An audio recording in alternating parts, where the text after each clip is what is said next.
First thing is the apologies, and to date we have the following ones. Full apologies from Councillor Bunting, Māngai Whetu, Māngai Te Ua. Partial apologies for Mayor Southgate, who's not here at the moment but is coming and is out at 12:45, I understand, from Deputy Mayor Taylor, who's in and out. I think there's an election going on or something like that, which is preventing their full presence. And Councillor Wilson, who's got an election appointment between 10:45 and 11:45, or something like that. 1:30. So, councillors, it is a little bit serious, because if everyone's taking off, we won't have a quorum, and you'll have to come back for another one of these. So,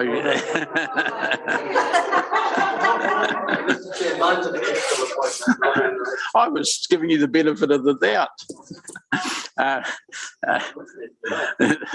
Look, so we're going to try and whip through it, but we are going to break at 10:45.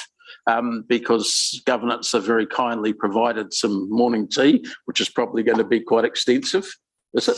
Yes. No. If Amy's got anything to do with it, will be. So that's when we'll break, and we'll just see how we go. Like to finish before the lunch break, but we don't know that for sure. Depends how many questions Councillors Wilson and Pascoe ask. I think. There's a good lunch, and there is a good lunch too, which will attract you. You're getting two today, two for the price of one. Yeah. So don't plan any other lunch appointments. Okay. So look, I'll move the confirmation of the agenda as it is, noting. Sorry, I move the apologies be accepted, seconded by Councillor Wilson. Those in favour, against, carried. Thanks. Now to confirmation of the agenda. We did change the order, Tyler, didn't we? You've just changed. Yeah, sorry, we put 9 before 8. So noting that, I'll move that the agenda be confirmed, seconded by Councillor Gallagher. Those in favour, against, it's carried. Declarations of interest. Are there any new ones? If not, move on through there. There's no public forum that I've been advised of. Oh, sorry, we've also got Councillor Taylor on Zoom at the moment, for those that weren't aware of that. So moving on to confirmation of the committee minutes, this committee minutes for 26th of July, I'll move that they be confirmed as a true and correct record, seconded by Councillor Ryan. Any queries or questions on that? If not, I'll put that. Those in favour, raise their hands. Against, it's carried. Now, moving on to the first important agenda item, Chair's report. We're just going to flick up some slides sort of while we're talking. Now, the purpose of these slides actually was a presentation by Karen Saunders last Friday to the Future Proof Committee. Yeah, it was. She's online too. She's also online. So this is not a presentation for questions or anything, though we certainly be opportunities later in the meeting to talk about some of the projects, if you like. They go. This is just to give you a sort of the fairly recent overview in a sort of bird's eye view of some of the developments that have been happening around the city, both industrial and residential, and some of the plans. You'll recognise most of them, but that's, for your interest, really. I thought they were such a good set of slides. And I might point out that Karen did a very good job representing Hamilton, Central Waikato's interests with the two ministers, Wood and Mahuta there. And in a discussion about funding with the Minister Wood, she stressed that we weren't interested in loans, we wanted grants. So that was a very, very good, on Friday. And I think he didn't comment on it, but the rest of us noted it, that's for sure. Look, I don't want to say too much more about this, what I've written in my report. I think that we're starting to position ourselves as a council well for the growth that's coming up, there's no doubt that in order to have some degree of control over things like land prices and areas of development, we need to be able to develop both infill and greenfields in several areas. We can't just, like the old councils did, focus on one area at a time, like Rotorua North. That drives prices up and gets you a city that's not well-rounded in a geospatial sense. If we want to promote things like the CBD, we need to develop within range of the CBD and in the CBD and things like that. And I think this council's done pretty well addressing that sort of issue. I think you've got another couple of terms to go before you fully lock that in, but it's definitely started well, in my opinion. I think we're really lucky with the staff we've got, and even though we've lost one or two along the way, we've got staff that are really committed to the same vision that we are and work with us in a partnership way. I see some of the other councils in action. I can see elected members have very little idea in many cases about what's actually happening in the growth area in their councils. It's like something they leave to the professionals, and they go off and debate about whether there should be a cycleway here or a road there. In our case, we debate about what the priority growth areas are and how many we should have and all that sort of stuff. And we know them personally in many cases. So that's I think that's a great way to be. And I long may the future councils keep that partnership going, where elected members are heavily involved in those sorts of key strategic issues. And added to that, I'd like to thank all of you guys for taking such an interest in these areas, because, as I said, in those other councils, it doesn't quite happen like that. Staff sometimes might wish that we didn't take so much of an interest in some of those issues and let them get on with their job. But as I keep saying to Blair and Chris, you need training, guys, and I'm here to offer it. 23 years ago. Yeah, 24. Oh, you were only here for 23 years, yeah. Yes. Okay, so look, that's my report. I'm happy to take any questions or comments, but bearing in mind we're trying to get through the meeting today, so we don't want any great long episodes on anything. Sorry, Mr. Chair, mine's not a question. I guess I was putting my name up there for the debate. Well, look, firstly, are there any questions? And then we'll move the motion and get into the discussion about that. If there's no questions, I'll move that the committee receives the report, and seconded by Councillor Wilson, and he's first on the list to speak. And just put your name on the list. Yep. Thanks, Chairman. I don't think this council will ever quite be the same with your departure, to be frank. The reality is you've made an unforgettable contribution to the city, spanning well over 20 plus years. You have been a champion of the underdog, and you have been a champion of sustainable growth for the city. I can't imagine who's going to fill your shoes when you depart. And I won't labour the point, but your leadership in this area has been transformative. You have taken up the mantle, and you have driven the growth areas, and you are fearless. And so as a colleague who has not necessarily always agreed with you on all issues, although usually you beat me down and I succumb, I speak as a friend and I as a colleague, and simply say, thank you, Dave. You will be missed, and the city will enjoy your hard work for years to come. Thank you.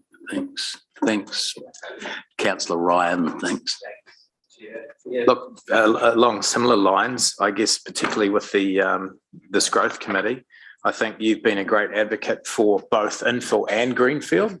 And whilst we sometimes challenge different ideologies, you've been pragmatic in driving the fact that we need both.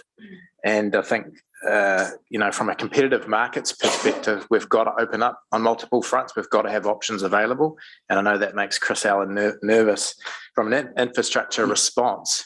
But the reality of it is we need options. And politically, you've driven this, certainly in my time, the last 6 years of council, I've seen you drive this really hard. But this council's been on the back foot from growth when we sort of went more austerity. And now we've realised that we need to be enabling to catch up to the growth, and we're still trying to catch up to it. But I think we're well positioned, and eventually we will hit that sweet spot. Politically, locally, regionally, you've built great relationships across councils. I've seen you work with Waipa and Waikato, and sometimes you bring the olive leaf, and sometimes you bring the bat. But you need both. And with Future Proof, I haven't been directly involved with Future Proof, but I know Mayor Paula and Martin have, and you bring that regional perspective. And today, obviously, we sign off on some of the strategic land agreements, which are that other final painful part that we have to deal with in terms of, opening up the analysis, the opportunity for our council just to grow without having to broker deals with all these TLAs. So yeah, just personally as deputy in this, it's been I've learned a lot under your leadership, and I would say the good, the bad, and the ugly, but mainly good. But I wish you every success going forward as well. Thank you, Councillor Angela. I know you're hating this, Dave, because, one of the things you say is you don't like to say nice things about other people, and you hate it when people say nice things about you, but suck it up, sunshine.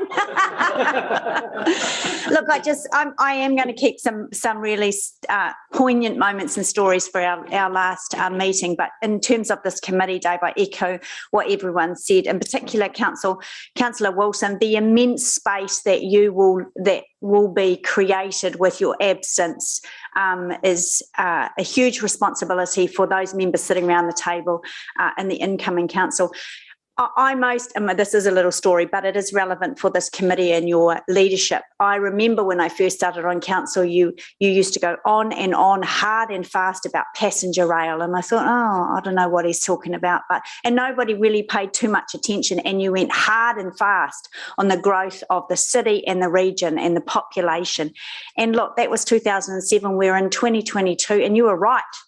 You were right on both of those things, and those are significant legacies that not many elected members, whether they're here for one term or many, many decades, are ever going to be able to contribute. So, Dave, look, those are huge shoes that I don't think will be filled in the future.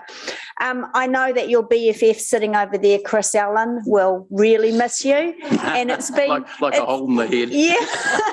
It's been fascinating watching the two of you go at it over the years, and I've enjoyed it, but I know that you also have a really close friendship. So thank you for your leadership in this space, Dave. You've taught me a hell of a lot, and I wouldn't even be able to fill one jandal, let alone your shoes. So thank you. Thanks. Mayor Paula, thanks. Don't be some more accolades, Dave. Sorry about that. You and I go back to 2004, even maybe before. I'm not quite sure when I was on Regional Council. I first got into the Transport Committee. It was around about then. But we've been I sent you that old photograph. My hair was a different colour. We both look quite a lot younger when we're talking about the free Chartwell bus. And and we've been ahead of some passenger transport for a very long time at the Regional Council together. And then I got the pleasure of coming here and working with you here on a wider set of issues. And gosh, you've given me some challenges sometimes, Dave, but that's good. Everybody needs to be challenged. But quite honestly, I have a great deal of respect for you for the work that you achieve. We probably have quite different styles, but sometimes I think that's been quite complementary. If you think about some of the boundary discussions that we've been having with you going, hard out, and I can moderate.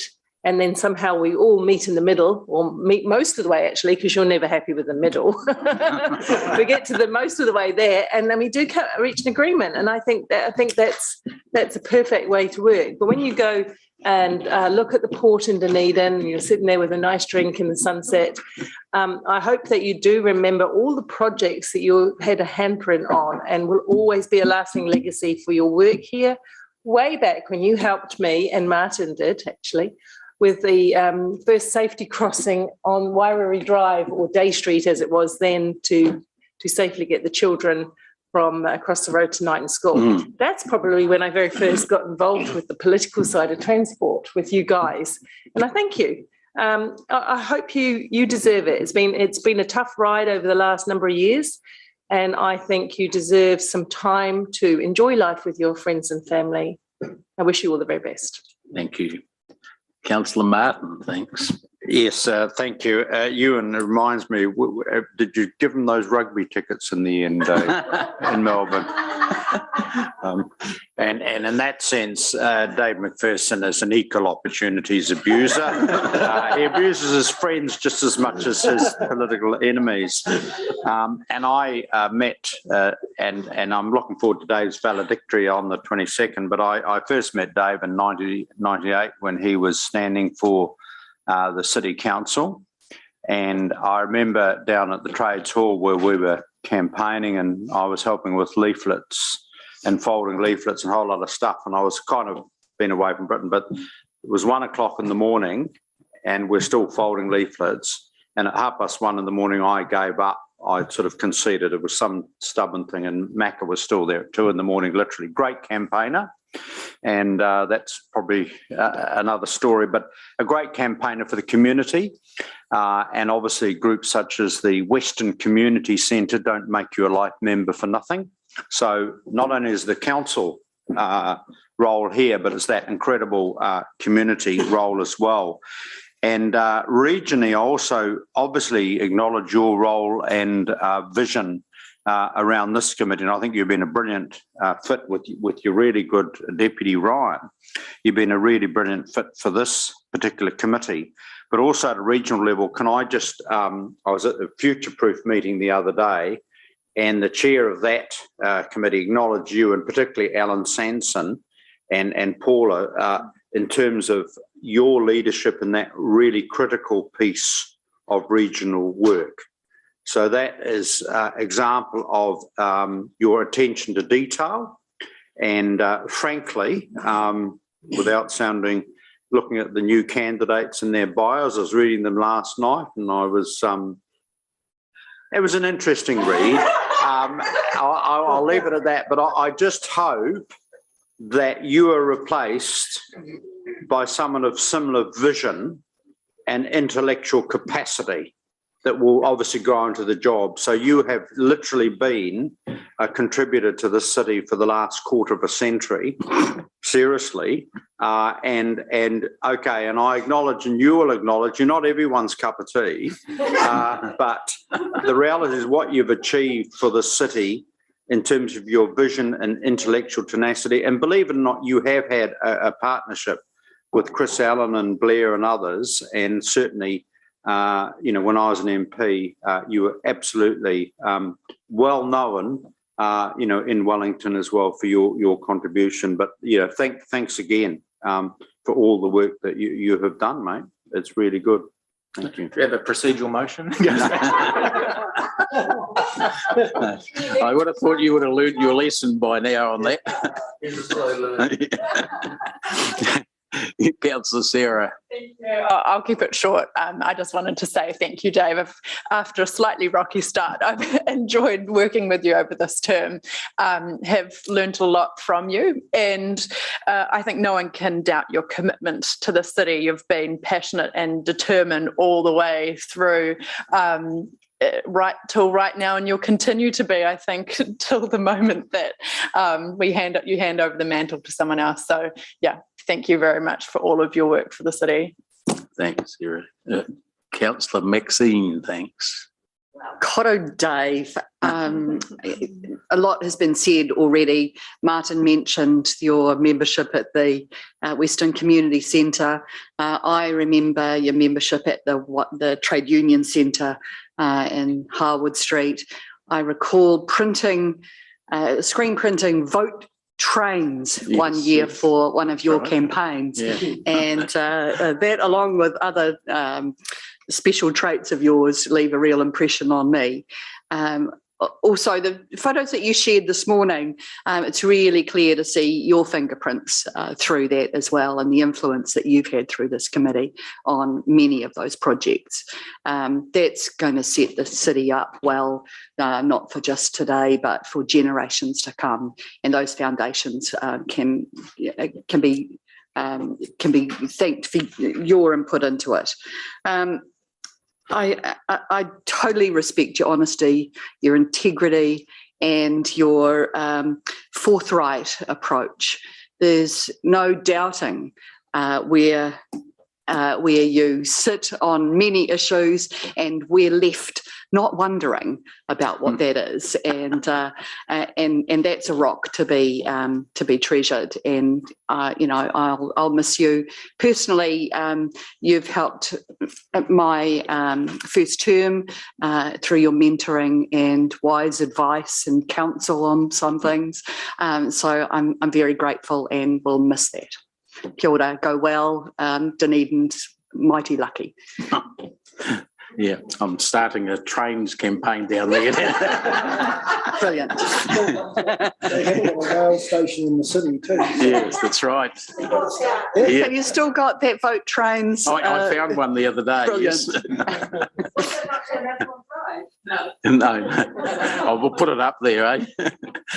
Councillor Rob, thanks. Yeah, look, I want to echo the comments, and some of them are much better than the ones I will make about you, but particularly over the last 3 to 6 years, I think the leadership that you've given the city has come at a time when we are in a position to do a lot of the things, and we are experiencing the growth that we've always talked about.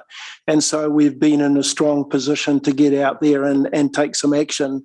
I think you're right, although you didn't use these words, but there's a lot of old thinking around in our councils. I'm not mentioning this council, but certainly if you go off to their annual conference, all you do is seem to be talking about the same things over and over again, and that old thinking is very much there. But I think with your experience, your history, your institutional knowledge, I think you've not only kept us on our toes and our hands away from sitting on them for too long, you've done the same with some of the councils in this region. I think at times when I see your name popping up on the committees that work with the other councils in this area, I am reminded that you probably are the Daniel that we send into the lion's den to advocate for us. But not only us, but also for getting good outcomes for the whole of the region, which sometimes in the political furore, that often gets overlooked. Look, I think one of the reasons we have a well-informed council, which you touched on in your chair's report, is because of your contribution on keeping us up to date, to demystify some of these complex reports that we get. And no doubt they have been already partly demystified before they come to us. So that means less questions from Councillor Wilson and myself. But look, go well, and I'm sure that the Dunedin's going to be the winner, and Hamilton or the Waikato the loser by your departure, but do have a long and enjoyable retirement. Thanks, Ron. Councillor Kesh. Thank you. And again, to echo what everyone has said, Councillor Dave, I've learned a lot from you over these short 3 years. I've learned a lot in terms of the past. I listened to lots of stories from both Peter Boss and yourself to do with anger management and rugby tickets and all sorts of stories. So it sounds like council used to be a very different place 20 years ago. And a lot of the stuff that happened might not fly so well in today's world, especially with social media. but yeah, I've learned a lot. I know what Nydia means, Nydia highs and lows, points of order that, never too many in one meeting. I've learned how to get things done. I've learned that nothing is actually decided or sealed ever. You can always bring something up and get it changed. And I've seen you command respect when you walk into a room. And short example was just yesterday when we had a 9 a.m. meeting planned, and everyone goes, no, we can't start till Dave gets here. So at like 9:20, Mark and I are sitting there going, so are we starting yet? Like, no, Dave has to be here before we start. And I thought to myself, you've made it when an entire room is waiting for you to enter. So thank you, Dave, for all of those lessons, but also in your guidance, not only in the growth area, but your passion for the community. You've helped a lot in the community portfolio, and just learning from your example has been amazing. Thank you. Councillor Mark, thanks. Thanks, Dave. So I'm speaking on behalf of myself and my ute. I think we've enjoyed the friendly jibes. You've made me little story. When I first got elected last year in the by-election, someone said to me, I can't remember who it was, but they said, just watch out for that McPherson. He is just fierce. And I walked into this room absolutely crapping myself. And I've faced fast bowlers and been on a rugby field with big dudes. But you and I connected, funnily enough, and the others may not know this, and it was only just recently through that little back town out the back of Australia where we've both had family living, and where I kind of come from. And I thought that was really cool. But look, your pride and your passion just shows through, and aside from what everyone warned me about, I actually think you're a pretty good guy. So, yeah. You mean they were mostly right? They were mostly right, yeah. But no, thank you very much. And look, I've really enjoyed being part of this committee in particular. It's neat to be part of, and I can see, like what everyone said, your fingerprints on some stuff that's coming forward into the future. And I take that as being, a hallmark to your success. So thank you. Thanks, mate. Yeah, that's it. Thank goodness. It's like appearing or being at your own funeral, your own wake. You're still alive, I think. Yeah, well, I'll use it for just a couple of explainers, actually. A lot of people talk about fingerprints, but some will remember, like Councillor Wilson and O'Leary, that it wasn't my fingerprint they were worried, it was my thumbprint. That's what I got my nickname for a while. Well, you're not supposed to tell them that. Though I think someone has already told Councillor Mark. And Kesh mentioned that I quite like that story about nothing's ever over. And there was in my first term in council, a general manager who's not here now, got very exasperated with me taking the side of some residents who wanted some action that couldn't get it through council staff. And she said to me, Dave, don't you know the meaning of the word no? And I said, I can't even spell it. So I've tried to keep up with that since. And Councillor Wilson was worried about who would sort of take up the mantle. So I've decided to appoint him as the cycling advocate and send him out to find more cycleways that need to be upgraded, since he's so concerned about that aspect. But look, perhaps the thing that hasn't quite been mentioned, and I haven't yet, is that even in the fiercest debates and that around this council, there's also been a fair bit of fun and humour. So, and one of the things that many of us talk about is, and Councillor Ryan and I think we're in a discussion the other day where it came up, is you can be really angry at one of your colleagues in a debate and be pissed off at the vote they had, but you can't afford to let that affect the next item on the agenda, because you may actually get their vote if you play your cards right. So that's one of also the good things about this council, was we've rarely had teams, and even the teams have easily broken up when we've needed to get other important things across the line. So that's also a good thing. So I'm going to end it there. I'm going to put the resolution, the committee receives this report, raise their hands in favour. Against, that's carried. Thanks. Thanks very much. Oh, and now there's another slide going up on the agenda. Yeah. Someone asked me what it felt like not having to do this anymore. And a certain general manager advised me that I look up this picture. Yeah. Yes. Oh, I can't do it with a Scottish accent, so I won't try. Thank you. Okay, moving right along to the Hamilton Waikato Metro Wastewater Detailed Business Case, which we had a governance committee meeting on the other day. Jackie and Robert are coming down to present that report. I'm not sure whether everyone knows Robert Brodnax, who's what's your title on Future Proof? I'm the implementation advisor for Future Proof. So I've replaced Peter Winder for the next 6 months while Future Proof goes through the process of. But we've also had Robert around this table in the past from the Regional Council and from NZTA/Waikato as well at times. And as a private consultant, I think. I'm now a senior principal at Becker, and I've been doing work with Phil Hazeldine and with Jackie on the 2 business cases you're about to consider before I took on Peter Winder's role. So I've been around a while and suffered the same fate of many officials with Dave.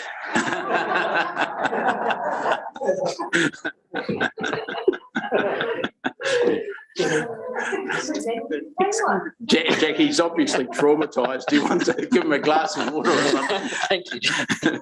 Sorted. The floor's yours, Jackie. Thanks. Oh, kia ora koutou. It was just lovely to listen to the kōrero actually, and I'm wondering, do I start the trend of staff doing the same?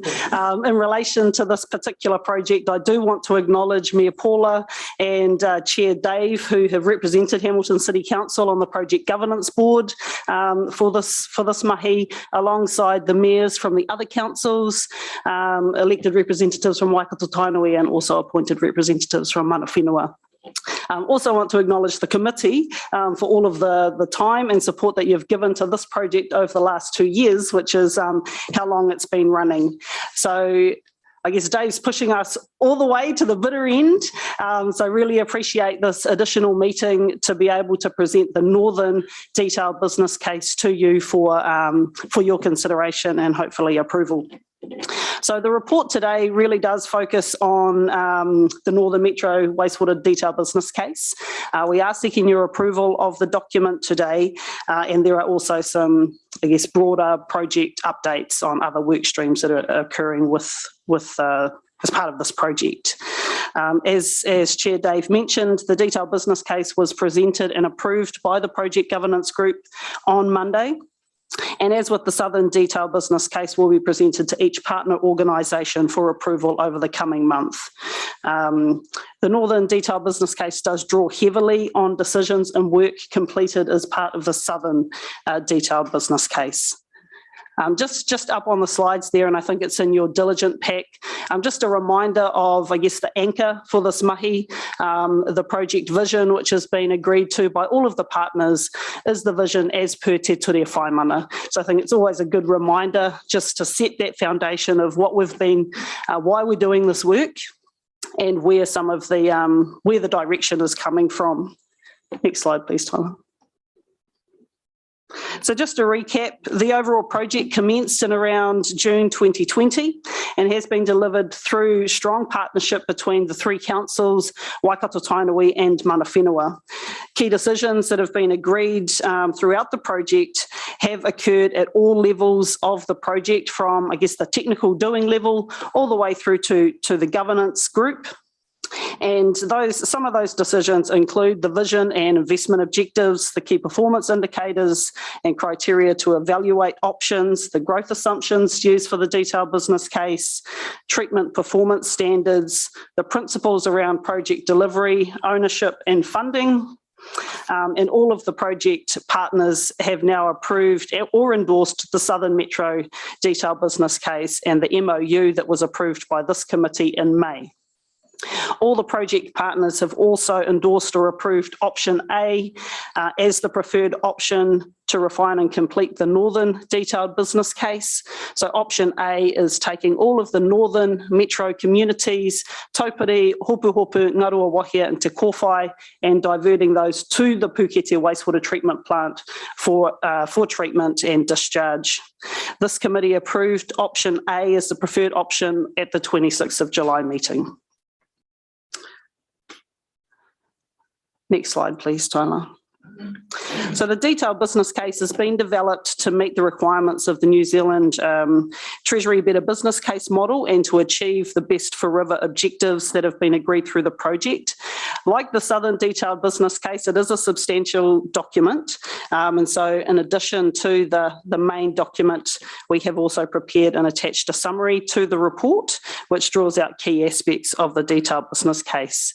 Because this work draws very heavily on the Southern detailed business case, we've tried not to duplicate a lot of the context, that sort of all of the background that has gone into this project in the Northern Detailed Business Case document. So while it's substantial, it's not as big as the Southern Detailed Business Case.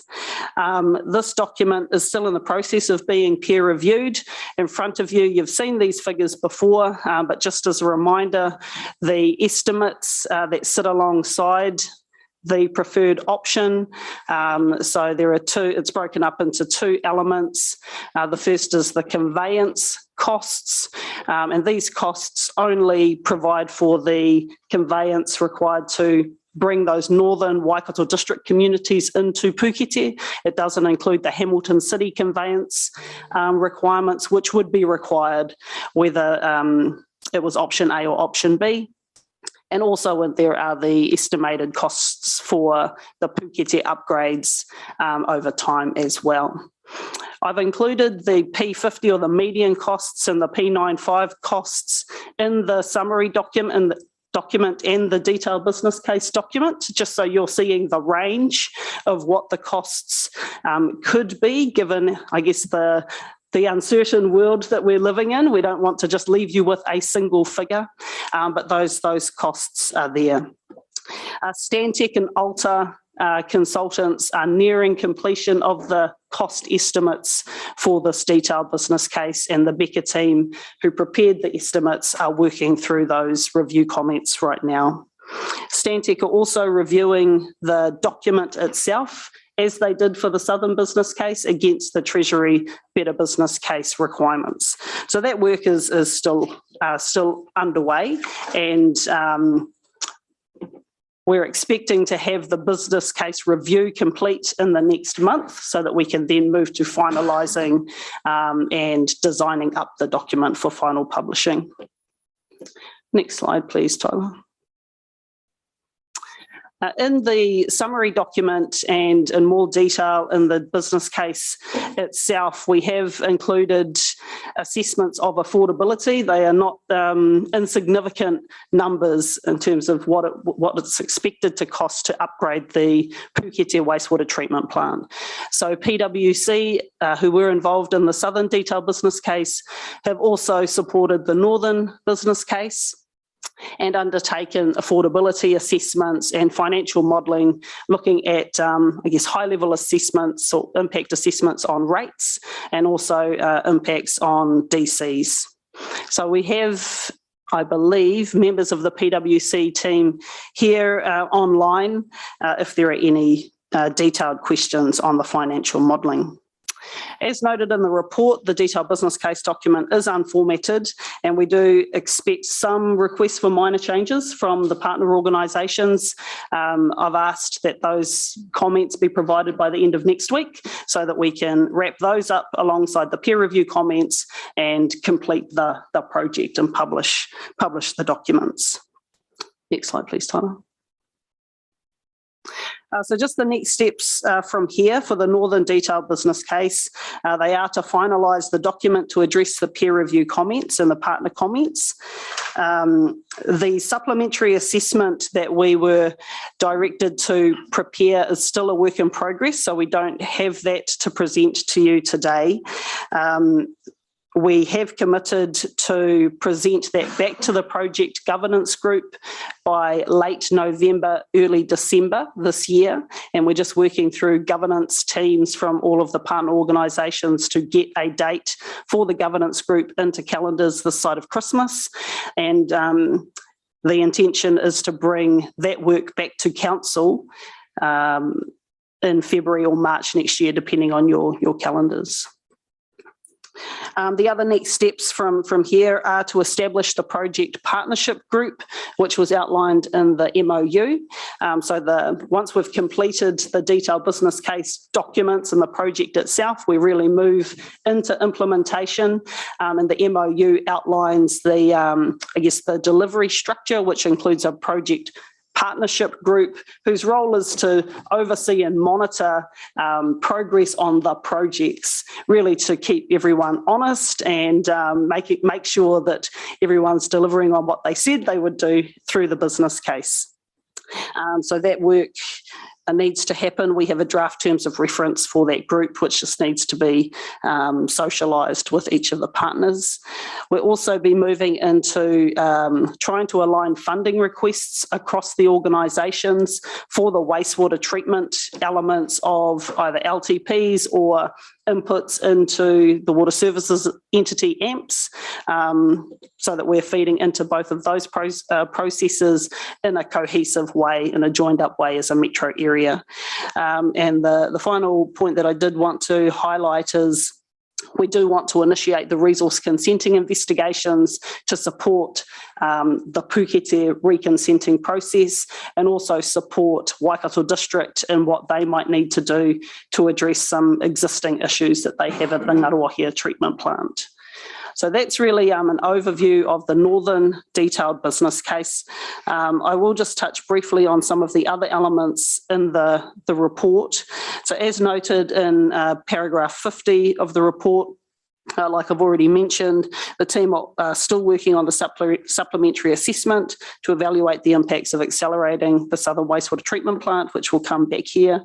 And in paragraphs 52 to 57, there's an update on the Southern Wastewater Treatment Plant project, which I will take as read, but do note that staff do consider it's important to continue progressing that project and are seeking approval today from you to continue using the funding that HCC have in the LTP for the Southern Wastewater Treatment Plant to keep up that momentum.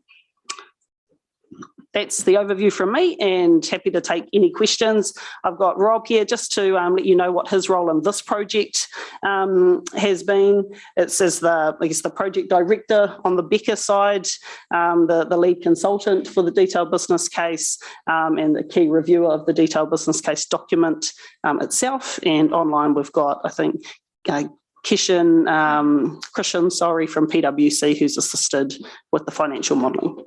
Thanks. And just before we go to questions, just a note on our representatives on the on the Metro Wastewater governance group. It is going to meet before Christmas, so the new incoming council will need to have a couple of people there, and one is listed as the mayor, so that's easy. I think we'll know the mayor before Christmas, unless it's another 6 vote one, Paula. But you may have, whoever the mayor is may have to get an interim second rep as well to come along to the meeting before the official appointments are made. It just depends the time exactly, but it'll be before Christmas, that group. Formal process, is that required to actually give that delegation to the mayor of the day? I don't think so, or the chair of this committee. It's not a decision-making body. Okay, it can only recommend back to councils, is my understanding. Yeah, so I think you can get away without having to tie yourself too many knots on that in that interim thing. And it may be that the timing works out anyway, but yeah, because the positions on that committee could be appointed at the same time as all the new incoming council's committee positions anyway. Just depends which one comes first. Okay, and note that Jackie pointed out that the financial calculations that are being done will be fed into either all the LTPs or the entity P's financial modelling, or both, probably both to start with. So they're being timed to work for hours though, but they're being done so that entity B can uplift the whole thing should that happen in time. So look, questions from Councillor Sarah first.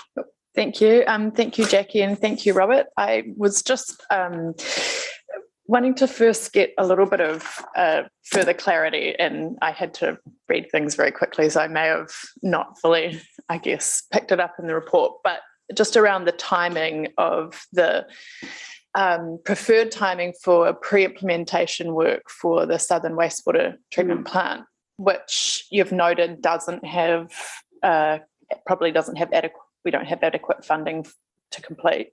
And then the preferred timing, I presume there's pre-implementation work that we need for the Northern Wastewater Treatment Plant work. So I guess just what timings that we're looking at, and then what kind of provisions we're likely going to need to put into our annual plans to allow this work to continue, the pre-implementation work to continue. So I might start in the north, actually. So we have existing funding in our LTP to support the reconsenting of the Pukete wastewater discharges. There's significant budget provision in the LTP for that. One of the things that we're thinking really carefully about, and we're engaging with regional council to explore, is how do we take a more catchment sort of level view of what municipal wastewater discharge activities, so that we're not continuing to just worry about, Pukete by itself, Ngārawahia by itself, etc. So there will be, I think, a case to try and pull the different activities together, at least in the way that we assess effects. So the reason I say that is there's, I think, and I need to talk to others, the potential to utilise funding that we have available for the Pukete wastewater discharge consent to potentially backfill any gaps that we might have in the south. I think that's an option. For the southern pre-implementation phase, you probably don't recall, but when we put the funding request forward, it was at the time where we thought the preferred option would be for Cambridge to come up to the southern plant. And so the contribution that we put in was based on estimates of land purchase costs and consenting costs, and Hamilton having a 40% share of that. As you know, through other reports, the actual land cost of land might not be what we estimated. So there's potential for, I guess, some leftover money and residual funding to be available for the Southern Wastewater Treatment Plant. We've done some high-level estimates of the costs for the pre-implementation activities, consenting, and we're, don't quote me on this, but potentially a couple of million short to take that through to, I guess, having consents ready. That one of the reasons why we really do want to push forward with the Southern Wastewater Project is the regional airport company are about to have their plan change notified, and this was a big driver for the timing of the southern plant, the first stage. So they're really needing certainty on wastewater servicing, and in their draft documents to support their plan change, they have sort of indicated that their preference is the sub-regional wastewater treatment plant, but if that's not available, they have, I guess, alternatives, which would be on-site wastewater. They're holding off on issuing their tender documents for one of their precincts. So we're in discussions with them, well, we met with them yesterday just to find out where they're at, we'll provide an update on where we are with our project. But that's a discussion that needs to happen between ourselves, Waipā District, and the airport company, just to work through how might we be able to provide the airport company with some certainty, particularly given the environment we're in around reforms. And I'm not sure if Andrew's still in the room, but, we don't know when the ability for us to make decisions will be taken away from us of financial decisions. So we're in this sort of the space where we really do need to sort of rally together and determine how we might make the first stage of the Southern Wastewater Treatment Plant work and provide some funding certainty, which is going to be really challenging given that we're in this sort of, this environment of uncertainty with reforms.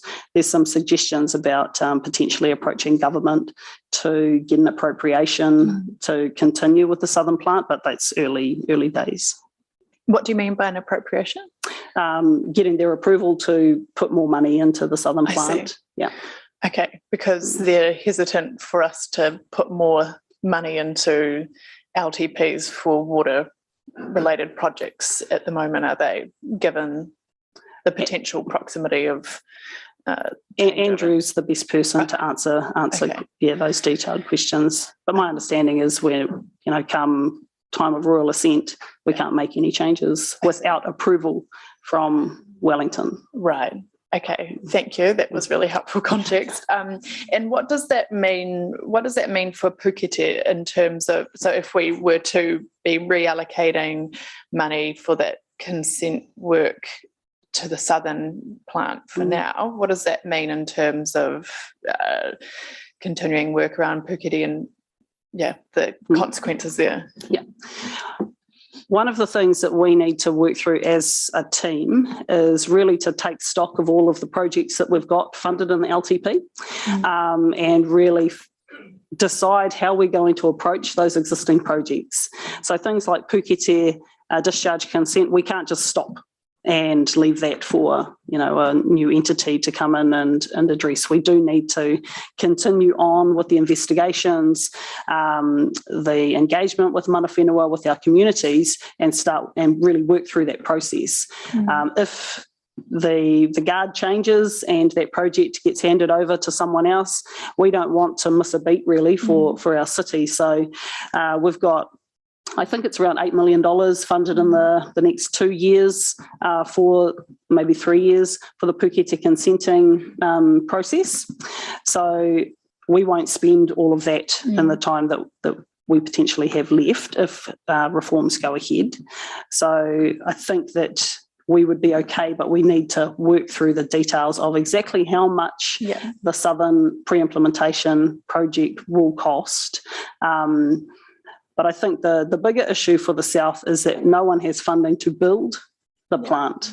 So we might be able to move money around if we're allowed to fund the pre-implementation phase, but we haven't funded the construction element. And that's really one of the things that needs to be worked through with Waipā and the airport company and potentially DIA.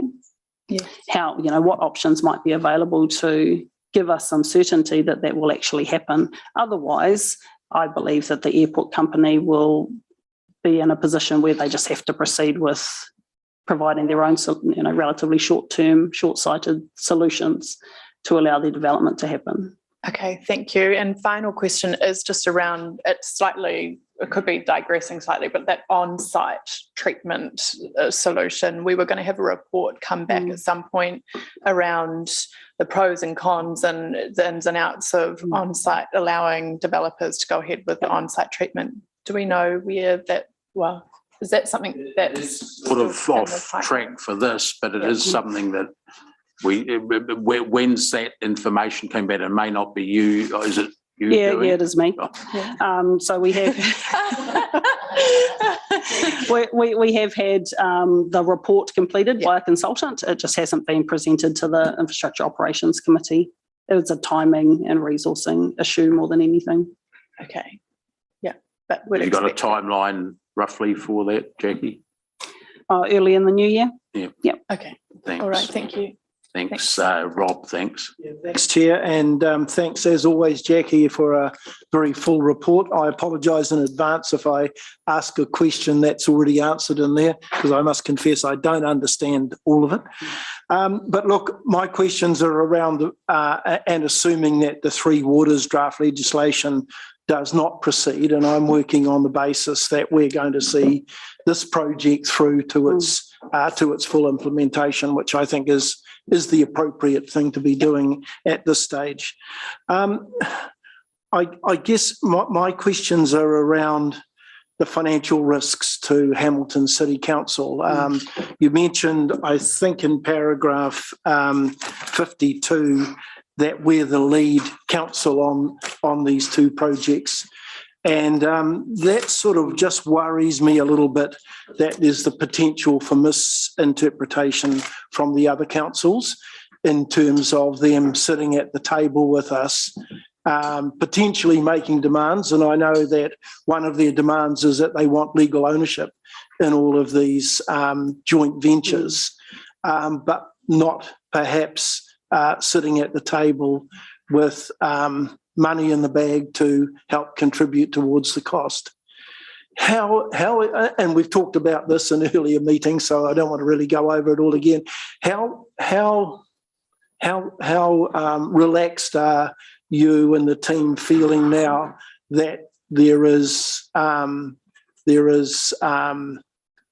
interest from the two councils in coming and bringing some money to the table in this, both in this pre-implementation phase where we are spending money, particularly on the northern one, and where they might sit in terms of the business case and the years in which we're going to be spending this eye-watering money that's in the budget. How are you any more relaxed in terms of that position? And I'm sorry, our question's a long one, but I'm asking that question in the context of, the multi-party funding agreement that doesn't appear in the report anyway to have got very far. Sorry, I know it's a mouthful. I think we talked through this at the last meeting. Like for the Southern Wastewater Treatment Plant, I'm not relaxed about where our other partners are at in terms of financial contribution.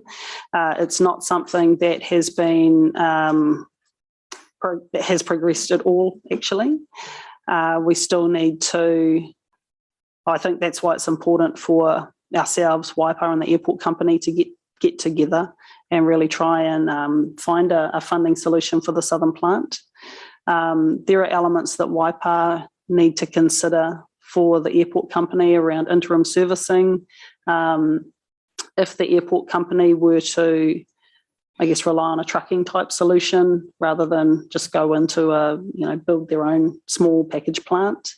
But I think one of the reasons for the recommendation, or the recommendation for approval to continue using the money we have, is we could spend a lot of time trying to land a multi-party funding agreement with Waipara for the Southern plant and not get very far. I think that's a reality, and I don't know if Blair wants to add anything further, and in the process lose time and momentum to actually progress that part of the project forward. When it comes to funding the build, I think that it is something that the three parties, Hamilton, Waipara and the airport company, really need to work through, so that the airport company aren't just focused on making sure that the Southern plant option is cost neutral to their alternative. As part of our discussions with the airport company, because their intention is to vest those assets into Waipara District.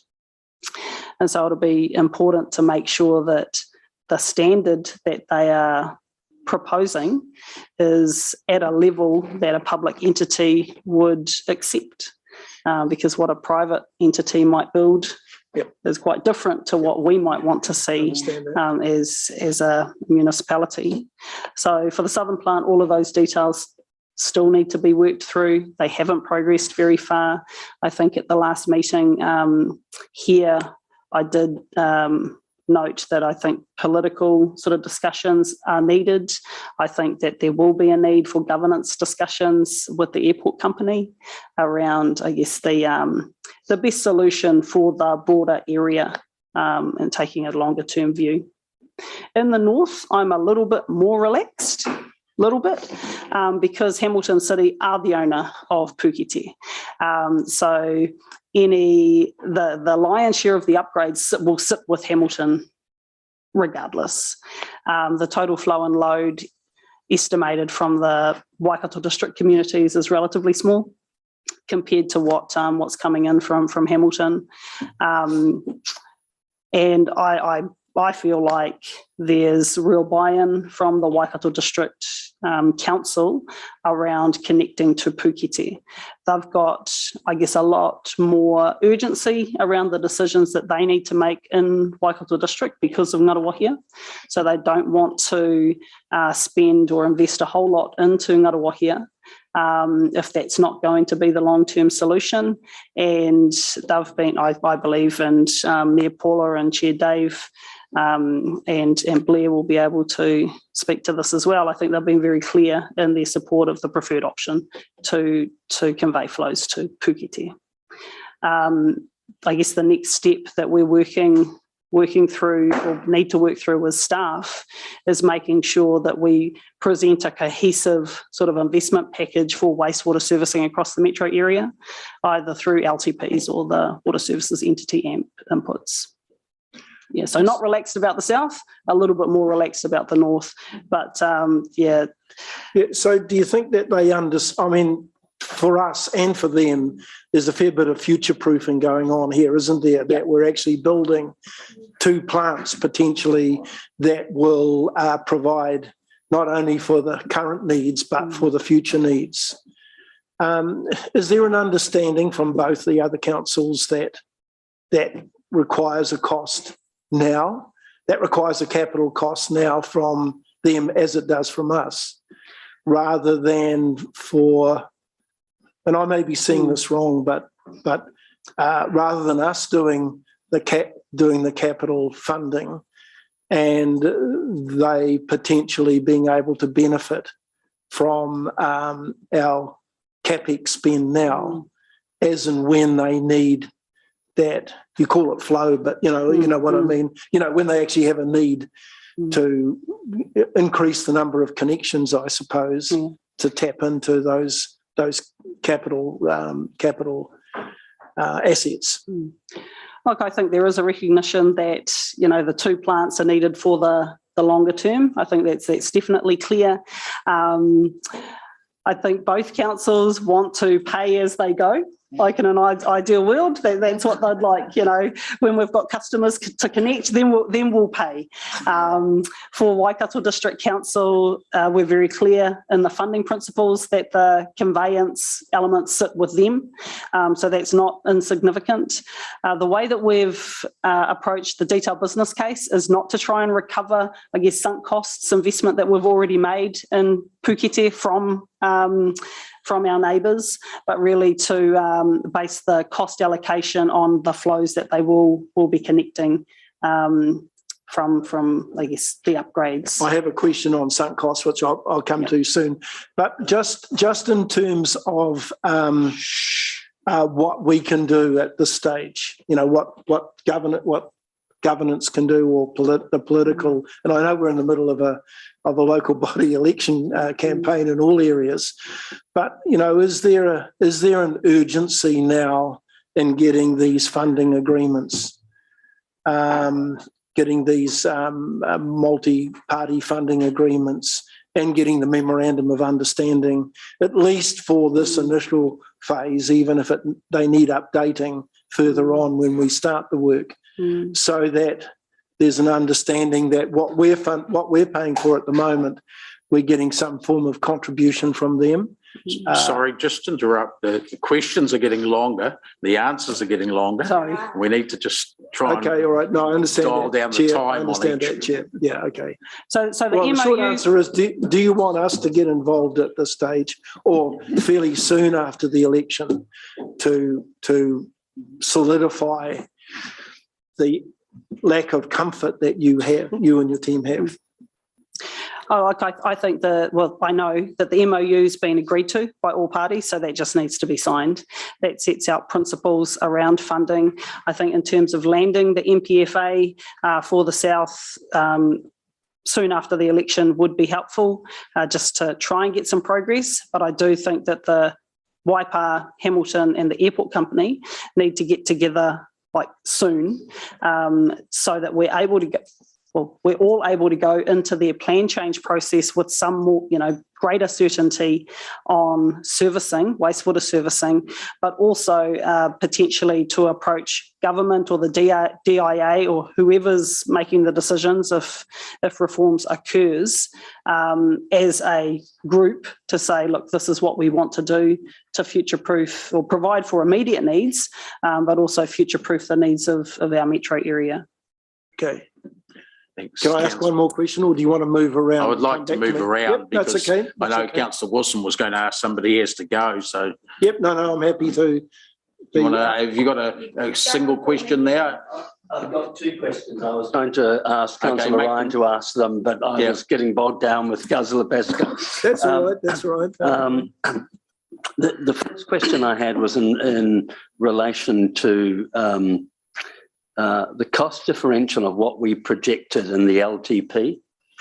And we put aside 116 million plus 37 million, but we're now saying the upgrade costs are going to be potentially 767. Mm-hmm. I just want to understand, did we get something really wrong with our initial calculations just a couple of years ago? What's the difference? Yeah, how did we get it so wrong? So So this is my understanding. So please don't quote me on this. My understanding is that the estimates that went into the LTP for Pukete assumed the same treatment standard as we currently have. Within the environment that we're in, our need to give effect to Te Ture Whaimana, we don't expect that is a feasible solution, to be fair. Yeah. I also understand that the costs that got included in the LTP weren't the full costs that got put forward for funding. The initial funding request, I think, and I'm looking at Chris, was somewhere in the order of about $180 to $200 million for Pukete. I don't know why that got changed, but it did get changed. So I guess that the treatment standard itself is a big part of the difference, us moving to a new technology, because the concept that we've developed for this work, it really means we need to make that shift early because we still need to maintain an operational plant. So I guess the big change, I believe, is the treatment standard, but also all of the enabling works that's required to get to that point. Thank you. My last question is, because it's a significant quantum, huge, please give me some assurity that in theory, if we do this, I'm assuming ultimately the asset then becomes entity B's asset under Three Waters. And I'm just wanting to confirm that the government will reimburse us for this new higher spec solution that we're implementing. Because ultimately, entity B has to reimburse us the cost of the assets. So I just want to be clear that we're assuming that the government, when they take our assets, they're reimbursing us for the higher spec that now we're being told we need to invest in. You've sort of raised a new point, which is not really I understand that, not really the purpose of the report, even though everyone has also got that in their mind, because this is about what the costs are of the plant, which I think, as Rob said before, have to fall within our patch at the moment as to if the entity B takes it over, if they reimburse, and more importantly, when, that's sort of another issue in the Three Waters debate in a sense. And bear in mind that the sorts of construction costs here are going to be a few years in the future, by which time the question of entity B and what it's doing will have sort of come into play. At the moment, we don't know that, and you're entering a new sort of area. I prefer not to have that into this discussion, even though it is important for when we start discussing Three Waters. I think you've introduced the topic that we need to know, but not for this. Through the chair, I won't answer you and Councillor Wilson's question, other than to say this information and the time of this information is fantastic to enable the team to feed into the request from Entity B for information to enable their early asset management planning processes. So having the business case for the north and the south couldn't be better timing. They'll be the ones charging the users, presumably, for it. Thank you. Yeah. Yeah. I think we'll note that, though, because there will be other places that should come up. Angela? Thank you, Chair. So after Councillor Wilson, and I just have one question remaining then. And Jackie, it's just a slight process concern on page 16 under point 10, approval of the Northern Metro, blah, blah, blah, blah. A peer review of the cost estimates in the overall business case is in progress. Can you just give me some assurance that, because you're asking for our approval, the committee's approval today, but that's in advance of a peer review. I'm looking for some assurance on the oversight that will happen if and who will do it if the review raises concerns outside of what we have planned for and anticipated. And who will do that? Yep, that's a good question. The cost estimate peer review is a long way through, and it's not identifying, and Rob, correct me if I'm wrong, any significant issues with the approach that's been taken or the outcome of the cost estimates. So that the cost estimate itself is a long way through. Stantec, because of their involvement in the south, have reviewed a lot of the foundational elements that inform the detailed business case already. So the vision, investment strategy, investment objectives, benefits, etc., key risks. So there will be no real surprises in the detailed business case document that I'm expecting. There might be a few minor tweaks. I think anything that If anything comes up in the peer review that significantly alters the direction of the detailed business case, we will bring that back. Okay, all right. No, that's really Angela, great. sorry, just on that point, you all got an email this morning at 8:50, by the look of it, which has got an expanded recommendation C2C. You'll see in red in the email, which partially at least covers how, if there is anything different, what's the trigger point for it coming back to council, who's going to make the decision to go, no go in the meantime, if you like. So that's delegating authority. You'll just see it's expanded, delegating authority to the CE to finalise, subject to it being within the LTP budget and things like that. So there is some thought gone into there, thanks to Rob expanding that a bit. Okay, that's good. Yeah. Is that all right? Yep. That's good. Okay, sorry, Mayor Paula, thanks. Question, because a lot of it's been asked, but and I just want to put a table against the backdrop of we don't quite know what the future is and so on. Regardless who has to implement this, can you implement the need? Can you tell me what in about year 11 of the LTP, ours, Waipa's or Waikato's or anyone else's for that matter, money is aside for the construction of the much needed southern wastewater plant? Yep, I can tell you that No one has any funding in their LTPs for the construction of the southern plant. We are the only council who signalled it as unfunded in our infrastructure strategy. Waipa have not noted the southern plant in the LTP or infrastructure strategy, and Waikato District did note but didn't fund a $4 million contribution to the pre-implementation phase of the southern plant. Thank you. And the estimated, how long's a piece of string? So I'm not going to hold you to the exact amount, but the estimated cost of the construction of a southern wastewater plant, I know we're looking at land at the moment, the land is a separate thing, the actual construction of a fit for purpose wastewater plant for a growing city there would be in the realm of, please? So the way that we've outlined it in the Southern Detailed Business Case is in 3 phases. First phase to meet the immediate needs of the airport company, surrounding areas, maybe some of South Hamilton. The estimated cost of the plant is in the order of about $10 million. So that's phase 1, sort of bare bones, assuming land discharge. Don't quote me on this.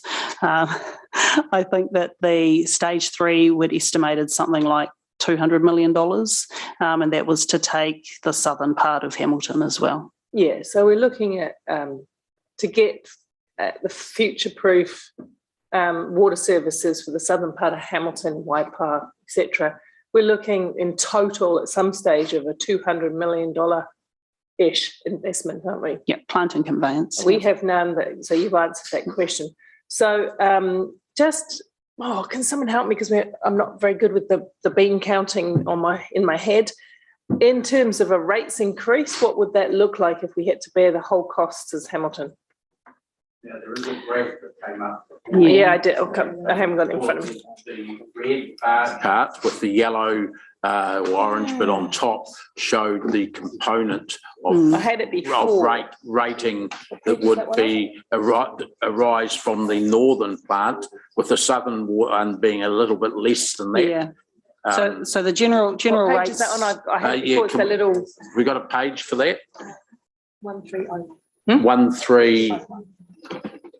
1301. Oh God. Yeah. Sorry, so way at the end, Paula, but okay, I've got it. Second to last page of the thing. If you look at that graph, that the bit up the top is the rates for Hamilton ratepayers for Puketi upgrade. The southern one, as explained at the governance meeting, would be a little bit less than that slice. Yeah. Okay. All right, but still considerable. I think it would seem to me about just over 200 in 10 years' time for the Puketi project. So 150-ish for the southern project. Yeah, about 300, I think. 300. Yeah. So there's phase 1 and there's phase 2, but we've got to remember we do need both phases, right? Yeah. We can't grow the city off the airport bespoke solution, can we?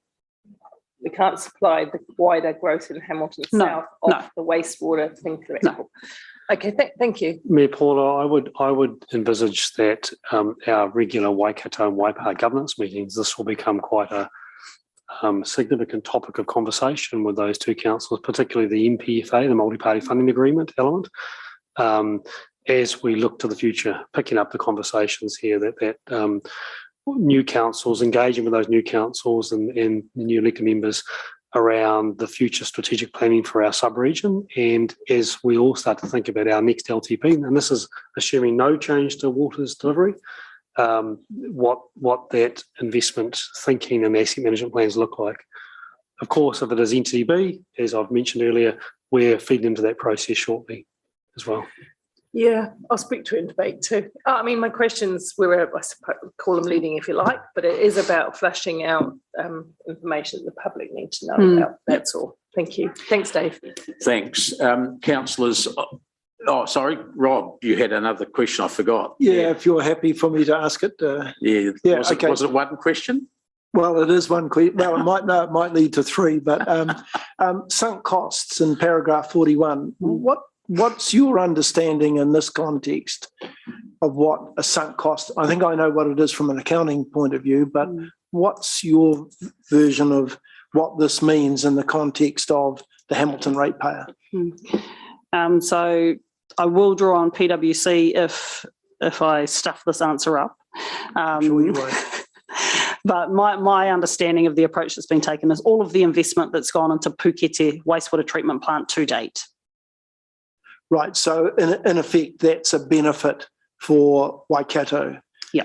That they will get legal ownership of. No. So the approach for the north is it's a Hamilton asset. Hamilton own it. It's not a co-ownership thing for the north. Okay. But there is a definite benefit for Waikato in not having to pay for any land and any plant that they might have to construct if they weren't part of this, I'd say, deal or part of this project. They will get the benefit of the existing asset, yeah. Okay, and will we contribute to will the we upgrades. reflect that in terms of the capital value or the connection cost going forward? Or I guess when we start talking about actual service level agreements and getting into the details, then we can unpack that for the purpose of the detailed business case and assessing the rates impact on Waikato District and the DC impact on Waikato District. It hasn't been included. Okay. We had a similar discussion on a smaller scale with the water supply to areas of Waikato District. I know that. Yeah, I know that was never resolved. Whether it was an either, incremental cost we charged them or a reflection of the original capital included. Yeah, that was never resolved, was it? Not really in that respect of treatment of that cost. Yeah. Thank you, Chair. Thanks for indulging. Look, councillors, we do need to keep moving. I'm going to move the recommendation that's up on the board, which is this. It's what's in the staff report with an amended C to flesh out a little bit the decision-making process over the next period until council can resume its meetings.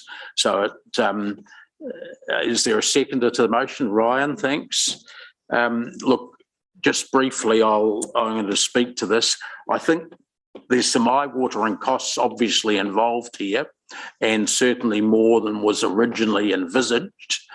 And whether they get reflected in our next LTP is going to be up to this table to make that decision. But I think in terms of the business case going forward now, this is vital for the growth of the city, and it's vital not just for greenfields but for infill as well. And in fact, if we're talking about ramping up the 54% infill at the moment up towards 70%, it's going to be more vital for infill, if you like it, proportionally than for greenfields. So it doesn't matter which end of that spectrum you sit on, it's needed that we plan ahead for this, and that we plan for someone to spend that 772 million or thereabouts upgrading the facilities in the north and eventually in the south to handle that.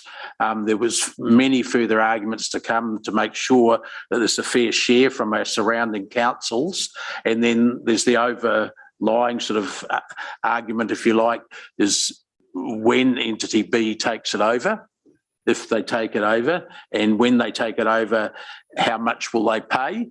But we need to lock in that 770 odd million now so that someone pays it and does it when it's needed, not being held up from development because we can't supply wastewater facilities and services. So that's why it's important. Thanks to Rob and Blair for the changing of C so that there's a way of keeping this work going over the next 4 or 5 months until the new council and councillors get their feet under the table, because we're right at a crucial time now. In fact, I'm not sure whether Jackie mentioned it, but she certainly did on Monday at our governance group meeting, that the Department of Internal Affairs, I think it is, who are setting up Entity B, and their sort of precursor people are demanding information from us by the end of October. So us making this decision as part of that, and the other councils will also have to address that. So we can't sit and wait for the new council to make these decisions. We have to have a way of continuing the work and signing off work, and this is approving the direction of channel of travel. If there's details and costs that fall outside what we're currently envisaging, there's in the area in point C that's going to have to come back to us, and the whole lot will be coming back to us in several different ways, including the handover to Entity B, the annual plan next year, and then the LTP presumably at some stage as well. So this is our way of cracking on with it, I guess. So there are other speakers. Rob, sorry, Sarah got in next year.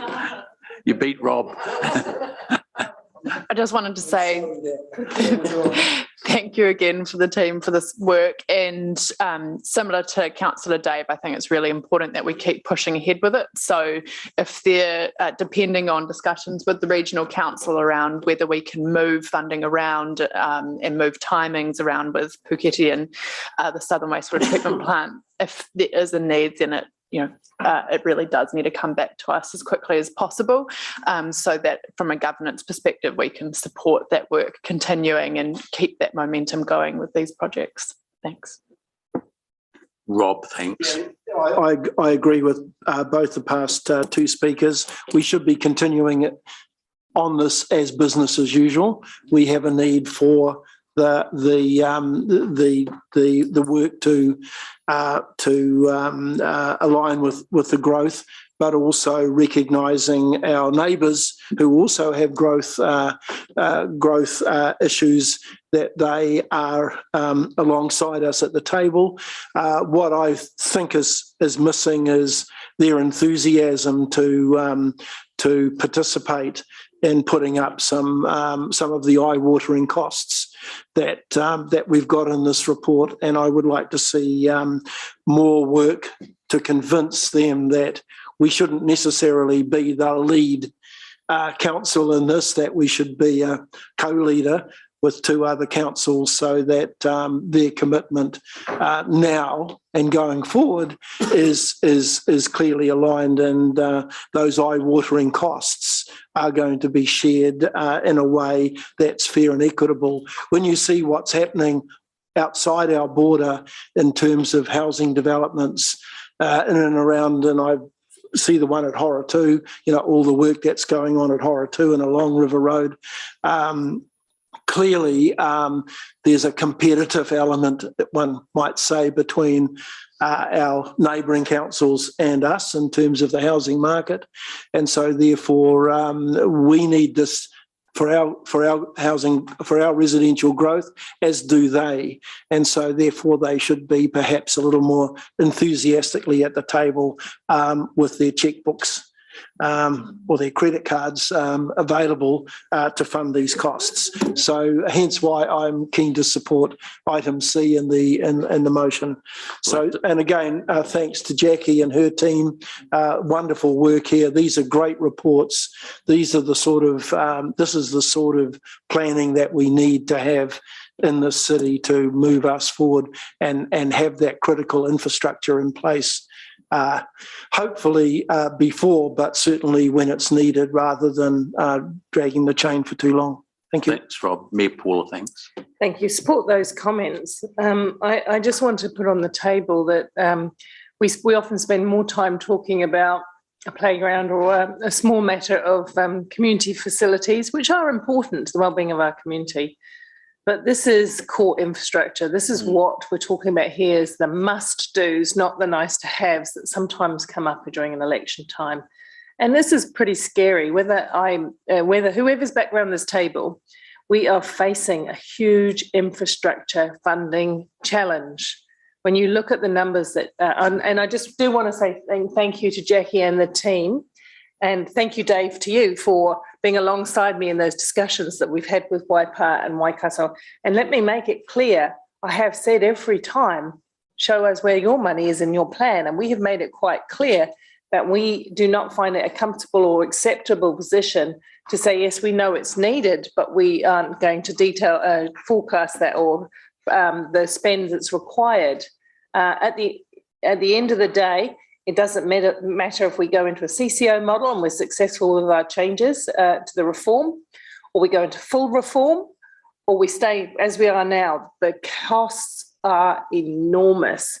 And when you think about $300 million, which Jackie said, roughly give or take, and then you consider the Infrastructure Commission's report, it talks about $900 billion for New Zealand. It talks about an incredible amount of money that we can't even imagine to, over the next 30 years, deal with New Zealand's water issues, right? So we can't be complacent. We honestly can't be complacent. I have to say, I do fully support, we've worked through this a lot, and I apologise for the double bookings and things yesterday. Monday, thank you. I've been alongside it. I've been keeping appraised of it. I think we've done very good work. I think we are recognised as one of the leading councils for planning in the water space, and that's why the government keeps trying to steal our staff and get hands off our staff. But Jackie's quite right. The standard around water doesn't look like it's going to ever reduce. So we're always going to have to produce higher quality wastewater, both at Puketi and at the Southern Wastewater Plant.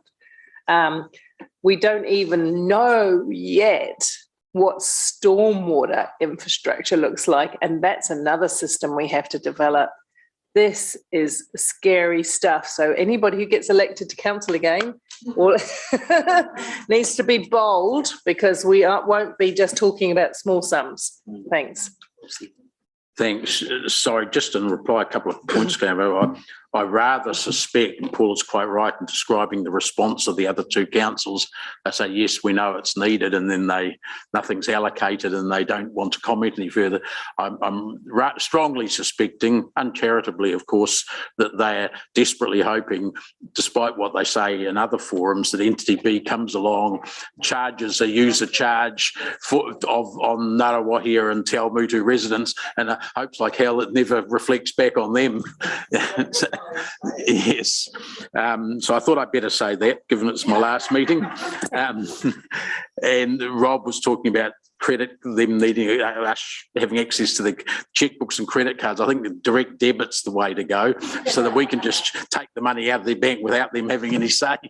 And look, the other piece of work that is happening, just to remind you, over the next 2 or 3 months, and a lot of work's already happened, this is looking at the incremental cost of or ability to service some of the new developments in the meantime while we're waiting for these to happen, such as SL1 has been mentioned often. Could we get some housing away there under the current system? At what stage? How much would that phase one be able to accommodate before you had to build the southern? So we're trying to tease out, where the threshold is that's going to stop us developing further and force these to actually be built. So it helps with the timing issue there. So that's happening at the moment. That's also going to come back in the next 2 or 3 months. Okay, so with that, I'll put, it's no one else. Yep. Show of hands, those in favour. Thanks. Against, that's carried unanimously. Thanks. We'll break for morning tea until 20 past. Yep. And Amy's provided next door. She did lots of baking last night.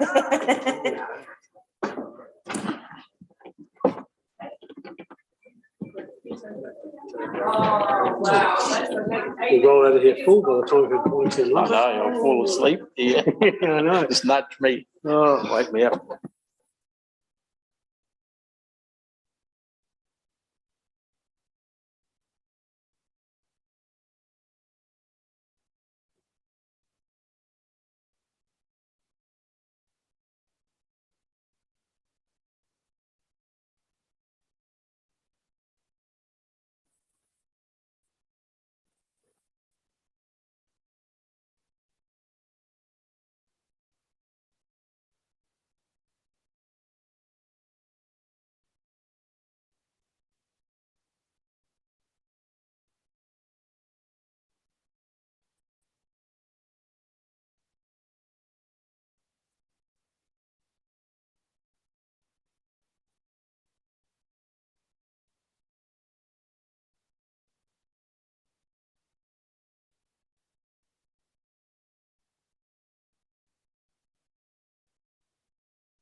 And we're on item 9, remember now. And we've got Phil and Robert presenting it. Phil, the floor is yours. Thanks. Thank you. Kia ora, everyone. I'll do a brief preamble, if that's okay, but I won't do a lot of talking. I don't think we need to, but just to, I hope everyone enjoyed the 1,000-page attachment that came with the, and I hope you found the executive summary really quickly. Just as an aside, we have actually done an executive summary of the executive summary since then, and I'm not joking. It's hard to get 18 months work into 30 pages, but yeah. Introducing Robert again. So Robert's role as the Future-Proof Implementation Advisor, but before that, before Peter moved on, Robert also had the role as the Transport Programme Project Director, working sort of that link between the working group and the governance level, Blair's level. But now he's wearing 2 or 3 hats, and I'm sure can help us with some of the conversation today. So the paper itself made reference to the Future-Proof Implementation Committee that was meeting. So they did meet last Friday. So just as an update, if you didn't know, they did pass or agree to endorse the programme business case in its entirety. So very similar to the same question that we're asking you today. We're kind of in that transitional phase. Jackie's in a detailed business case world. We're in a programme business case world.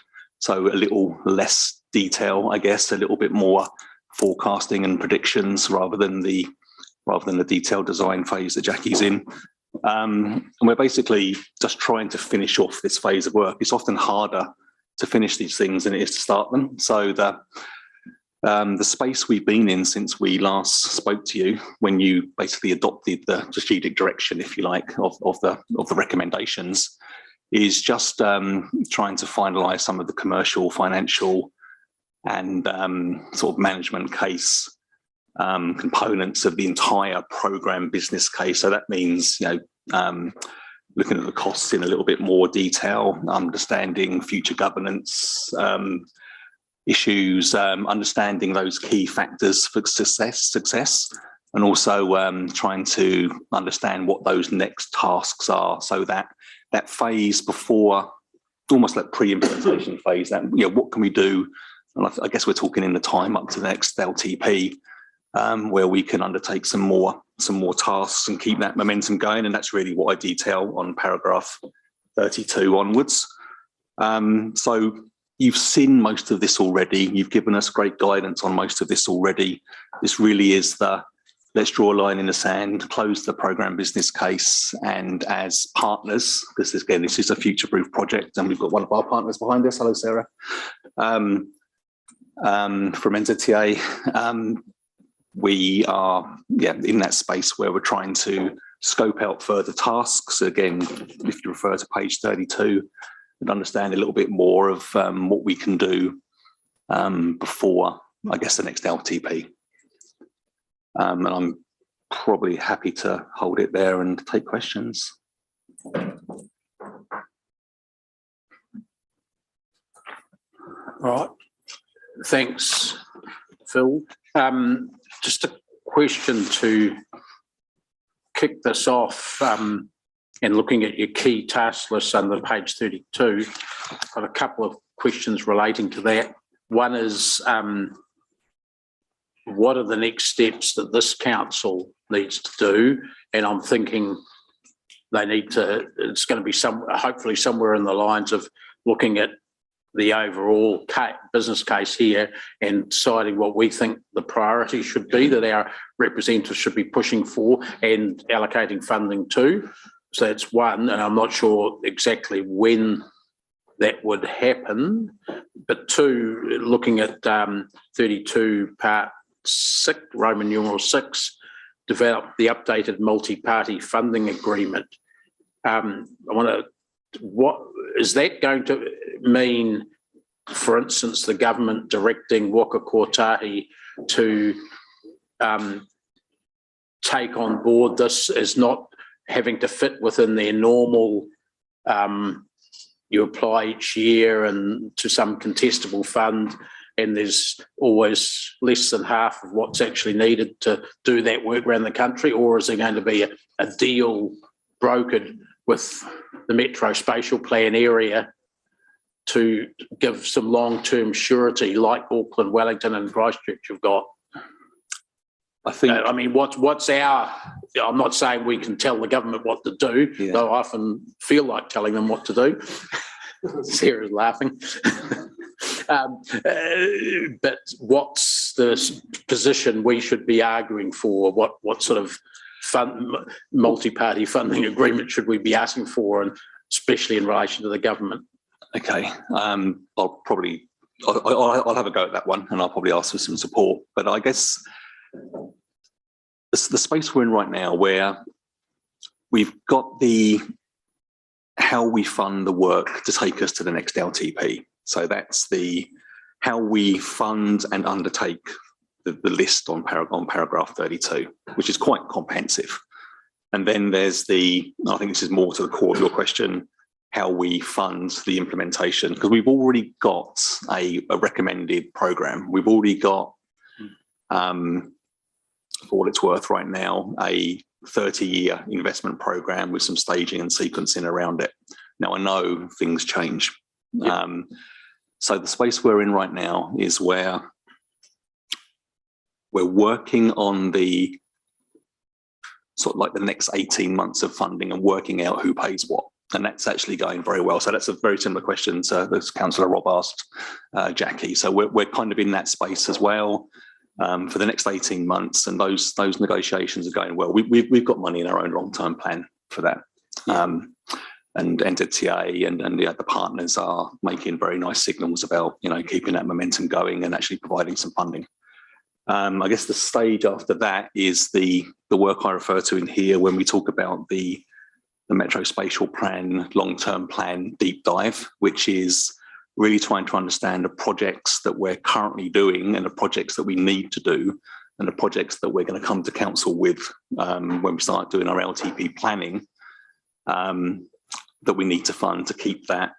Yeah, but my question is not in relation, that's how we prioritise within this council, but in terms of the funding from the government, I think it would be hugely disappointing for any council, particularly for this one, if you come with projects that you're recommending because they are should be the first cabs off the rank, that's all fine, and then where there's no surety of any government funding for one metre of construction of that cycleway or whatever. So we go, that then results in this annual cap in hand exercise that we have to do, which is always disappointing to us because and has to be done every year. I mean, I take the last Access Hamilton iteration as an example for the last council, not this council, where we decided on a series of projects and timelined it all. The Waikato, its forerunner, submitted to us that they supported it and then gave us, not to put too fine a point on it, bugger all for most of them. And in the case of, for instance, the school link, it took about 4 years before any funding actually came through, even though the program had it starting back in the last council's period. So, what I want to know is, fine, we can do the planning and that in the next 18 months. We've got the allocations to cover that. But how do we actually convince the government that this is an area and a program that needs them to look at holistically, not to shoehorn into their normal funding processes? What's the political plan of attack here? Question, and I think it's a future-proof question as much as one to fill. So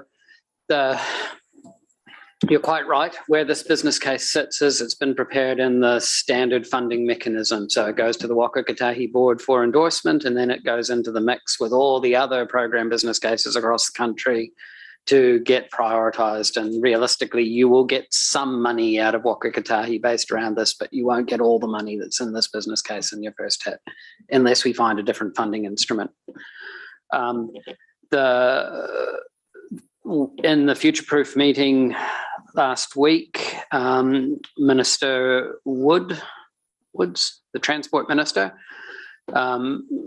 was put to the question on this, and the closest we got from him as a committee was, I can see this emerging into something a bit like ATAP in Auckland. So Auckland Council has a similar thing to this business case, but it hasn't given Auckland Council funding certainty anyway. So you're really hitting a nationwide conversation about if the government is serious about funding a reduction in vehicle kilometre travelled and funding the growth of our cities, we've got to look at a new funding mechanism. I'm aware there's policy work happening in the government at the moment around the equivalent of the city deal kind of structure that you see in Australia and the UK, Scotland and Wales, Ireland as well. And I think that the question really is, how do we use as Future-Proof and as our individual councils the opportunity that's created through the Resource Management Act reform and the creation of these spatial planning Act and expectation of regional spatial plans, which this is all going to be a beautiful input into. How do we drive that into a place where out of those spatial plans falls funding agreements with the Crown for implementation of the spatial plans? And I know they're receiving advice on that because we've prepared some. Yeah, well, that is the point you mentioned, that even Auckland doesn't have funding surety going to the future, but they're certainly not in the position with some of their big projects of having to go cap in hand each year. I mean, the whole argument over the cycle bridge, for instance, was a longer term strategic one, even though some people wanted more, some wanted less. They were addressing something that was 10 years in the future, perhaps there. Let's get Wellington moving. I heard the minister on television talking about the second tunnel down there, light rail down there. These are not things that are happening in the current 3-year LTP period. These are things out in that 5 to 30 year sort of period. So the government's engaging with them on those. What do we have to do? What does this council have to push for within Future-Proof there, Robert, to put us on at the same status level as those? So in the immediate term, you need to get the next level of detail for the rapid transit network that we've identified here done. So that's the detail. Is it really going to cost conversation on a corridor by corridor basis and prioritise those so that this becomes your let's get Willie moving or your ATAP, where you can get the minister standing up and saying, yes, we're going to build the rapid transit corridor from the CBD to Ruakura. And it will happen. If it's not this year, it'll happen in the next 10 years. That's the kind of place we need to get to, where it becomes the promise. And in much the same way, really, as the Waikato Expressway became the promise for the Waikato 20 odd years ago when Future-Proof was first set up. The ministers started latching on to that and saying, okay, we will promise to find the money. Luckily, they found it through the NLTP.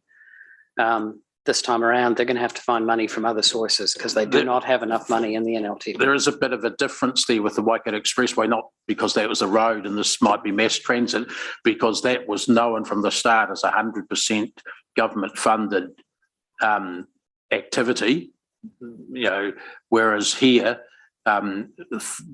public transport is going to have an element of local funding, and we have to put something there for in our LTPs, whichever councils are involved there. And we need the surety that we're not wasting time, effort, and maybe money by putting things in the LTP that's not being matched by the government partners at the right time. So we didn't have to worry about that with the expressway because they were doing that. And if they sped it up or slowed it down, that didn't affect our LTP. A couple of little connections. I was going to say, quite right. It worried them a lot because I was on the other side worrying about whether we got the LTP share in for our connections. The city deals is, to my mind, the thing to be pushing for, the city region deals, and using every opportunity you can to use this and to an extent the wastewater one as well as part of your business case to the Crown for what that city deal should incorporate. Yep. Yep. Okay. So I've got questions from Paula and then Ryan. Thank you. I just want to ask a couple of general questions about integration of the work. and good work. Just as you're aware, we recently adopted a climate action plan, we've got a climate strategy around. Can you talk to me about how the work that you're doing aligns with the targets we're seeking in the climate action plan? One. Also, in terms of how this fits in the bigger picture of the refreshed, revitalised Access Hamilton plan that Councillor O'Leary is leading. And Blair, from you, the third question will be about the Crown Infrastructure Partners and the way that we're dealing with them in growth, and we're having this bespoke group put together for conversations. Is this also part of the conversation, or are we just talking housing bids? There's three, all in a row. First one, climate action plan. Sorry. Well, I actually think we're in probably the best position of any growth partnership in the country around emissions. If you recall, we were pretty much 2/3 of our way through our program business case process when the ERP became a thing, and we started understanding that, you know, authorities like ours, tier ones, were going to get some pretty huge targets to meet. So we changed tack pretty quickly, and because everything the MSP done is based on a land use scenario. The land use scenario that we adapted to mitigate some of those climate change challenges, which is the one we've adopted called LUS 2A, is really our accelerated climate change response program. So it does take into account the road to rail freight switch and the targets around there. And would be consistent with the aspirations of our own climate change work. Certainly in terms of the monitoring and the dashboard that we talk about in the paper as well, we would need to align our future work to meet those climate change targets. So I'm very comfortable, and I think the Minister was at FPIC as well, because this has kind of been touched on in the last couple of FPICs. I think we're in quite a good space. So in the short term, this project of work that this project of work that you've got here, the business case, incorporates enough change to deliver on the targets, is the question. Yes, no, potentially? Very high level of confidence. We're definitely heading in the right direction. The targets are big. I think every authority around the country is going to struggle, but we need to prioritise. No, absolutely not. And then we're going for that radical transport shift, as Peter always used to remind us. And we need to develop a program that affects that change. And how it fits with Access Hamilton, the broader work? I mean, maybe I should know the answer to this, but I'm sorry. Yeah, well, they're very much shared objectives. If you recall, about 14 months or so ago, we came to this table and we updated what we wanted to achieve out of this project from the work that people like Sarah and Luke O'Dwyer led back in 2019. And that became very much a more emissions-led investment profile, if you like, along with things like equity, a greater emphasis on active mode. So what you find if you fast forward a year is that very, very similar, if not identical, to the outcomes we're trying to seek from Access Hamilton, and that's deliberate. That's best practice. So I'm very comfortable in that space. Thank you. That satisfies me. Over to you, Blair. And this conversation, we've worked really hard to get this group set up, so we're talking directly with Crown Infrastructure Partners. And how does this fit in? Can you help me out there, please? Thank you, Mayor Paula. Look, I think there may be opportunities for the use of innovative funding tools. I pick up on the comment before from Robert around a city/funding partnership deal with the government. If I look across to the Bay of Plenty, and there's some examples there where they are exploring with Crown Infrastructure Partners a city-wide funding transaction using the IFF legislation for transport, a program of transport projects where effectively there'll be a levy across the city to all ratepayers, an off-balance sheet transaction, which will enable them to undertake a substantial range of transport projects linked to the UPTI work. So, Mayor Paula, there is opportunities there. We are staying very closely in touch with what Tauranga are doing, and CIP have advised that they are on track to conclude an arrangement hopefully this calendar year. So that might give us something that we can look at as a model, following from Robert's comments, around that wider partnership deal, and that could be an element to it. So I'm certainly encouraged by that, and something for the new council to consider. Thank you. Thanks, Ryan. Thanks. Thanks, Chair. I was just wondering if you could clarify for me. Obviously, this document is towards mode shift, mass transit, etc.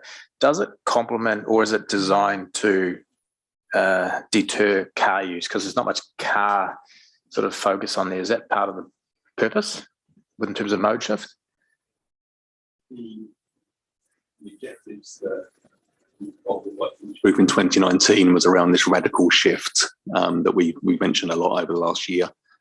Whilst I wouldn't say it's anti-car, it's there to offer choice and alternative, and it always deliberately had a compact city rapid transit focus. So it's there to promote other uses. I don't think we should shy away from that. But does it cannibalise? We'll be having some tricky conversations around use of road space, I imagine. So you may find that we have some conversations around priorities on intersections and signals, and there's a reason it's called bus priority. It's because we put PT first. So I think when we get into the nitty gritty, which we will be over the next year of the detailed design, I guess we will be having conversations around should we be using existing space for cars for buses and freight and HOVs and things like that. Which is what every other city in the country, I think, is in that space right now as well. On page 343 of our, I don't know where it is on your stuff, it talks about future reference, do minimum case costs and staging.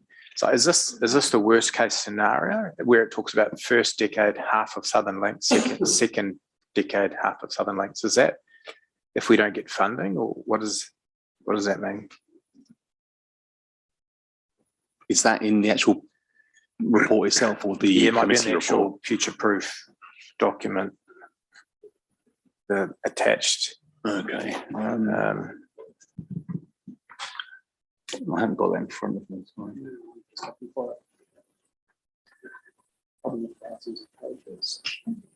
Yeah, I don't know if is the Metro Spatial Plan future-proof document part of your presentation or? Yes. Oh, yeah. I think it's just referencing Southern Links being unfunded in everyone's LTPs. So I'm assuming that based on that trend line, it's going to continue to push it out. I'm just wanting to know where the opportunity for us as a metro region to lean in and get Southern Links. I wonder, Councillor Ryan, that is touched on in our GM report later in the agenda where we refer to Southern Links. There is obviously also the linkage here to the freight lens. So I saw Robert possibly wanting to comment there. So there are two parts of this, and you'll also note that this council has an advisory advocacy group meeting with Waikato, and I think there was another meeting scheduled for prior to the election. But I don't know, Robert, did you want to add anything to that? So, I mean, I'm aware there's a bunch of work going on around Southern Links, future form and function. The place to lean in for the investment for the Waikato component of Southern Links is the NLTP process. So the preparation of the regional land transport plan, which will be commencing soon. You said you're unaware of that because they've got a study underway that's actually must be just about complete from the timeline they gave us, which will be reported back to us in the next month. I muttered, I am aware. Sorry. I'm unaware. Sorry, I am aware of that work. And so I think it's important to let that work run its course. This business case doesn't preclude the Southern Links investment. And in fact, it makes a key point that we need to do further work to understand the freight flows around the city, which will help us understand what is the likely need and timing for Southern Links. And obviously, if SL1 were to come on board, which is something Futureproof's examining through the review of the future development strategy, that will also help with the evidence base for when Southern Links and what form it looks like and all that sort of stuff. So I think the thing, whenever we're mentioning Southern Links, important to remember from this council's viewpoint especially, but perhaps also from Waipa's, is it's not just a transport issue, it's a land use issue that's going to city boundaries, where settlement happens, where it doesn't happen, and things like that are going to be driven a lot by the Southern Links. And to be honest, this council is the one pushing it. NZTA, to my mind, is currently being dragged kicking and screaming to that party. But we're expecting Future Proof to reflect our needs and Waipara's needs to settle what's going to happen there and when it's going to happen. Yeah, and it's a key element of the project plan for the future development strategy to look at exactly those questions. So, Ryan, did you have more on that? Yeah, no, that's okay. Thank you. If I may, sorry to stop. I didn't answer your question well enough. If you look at the MSP as a response to a land use scenario that we had back when we started a year or so ago, if that land use response changes, then we would go back and look at, as a partnership, because this is a future-proof project, we'd have to go back and look at how the transport network would respond to that land use change. That might be a good way of looking at it. So, yeah, if that helps. Sarah, you had the question. Yes, thank you. I was interested in the comments around the city deals, because ultimately this comes down to funding, and had a quick look at, very briefly at them. But would it be worth having some kind of report in the, sometime early next year that actually comes with some options for the kinds of deals or agreements that we could try and advocate for, and the pros and cons and what something might look like, so that then it's out there, we know from a governance perspective what we should be asking for going forward. You want to speak to that, Blair? I think that would be a valuable piece of information, Councillor Thompson, so we can note that and bring that back to the new council. Okay. Excellent. I think, Sarah, in the recommendation, we could add to point E, which can cover there, will be reported to the new council by, I would say, by in the first half of 2022, 23, sorry, which will then get you into the LTP sort of calculations. Okay. If that's the time, if that's what you're after. Okay, so including it in the motion. Yeah, it'd be just adding a half cent to the end to give a time frame for that report back. The detailed work for the implementation of the agreed program covers what you're talking about. Okay, but just put a time frame on that of first half of 2023. Yeah, that sounds good. Thanks. Yeah, by June 30, 20. Can you? Okay. Yeah, we'll add that. Thank Thanks. you. Yeah. Okay, Maxine, thanks. Yeah, thank you. Just a small thing for me. Paragraph 57 talks about the sources of funding, and we've already explored a little bit about that, but it also identifies some other sources that may come up or be potentially available. Yesterday there was an announcement under the Streets for People funding, an additional $30 million coming. Are any of the projects that we're proposing in this business case part of or eligible for any of that kind of additional money? There's almost definitely going to be. I think there is right now. For instance, a lot of our projects and projects for, say, the first 3 years would be would cover under surf funding, for instance. So I think as the this program gets rolled out and we all get older over the next decades or so, we'll be basically exploiting every funding loop we can get. And I'm not aware of the city, the one you referred to just then. 20 odd projects I understand around the country, but wasn't sure whether that's been announced where they are. 30 million to 10 local authorities. Could I do the division? 3 million is not going to go far. Yeah. Could I just pick up on that?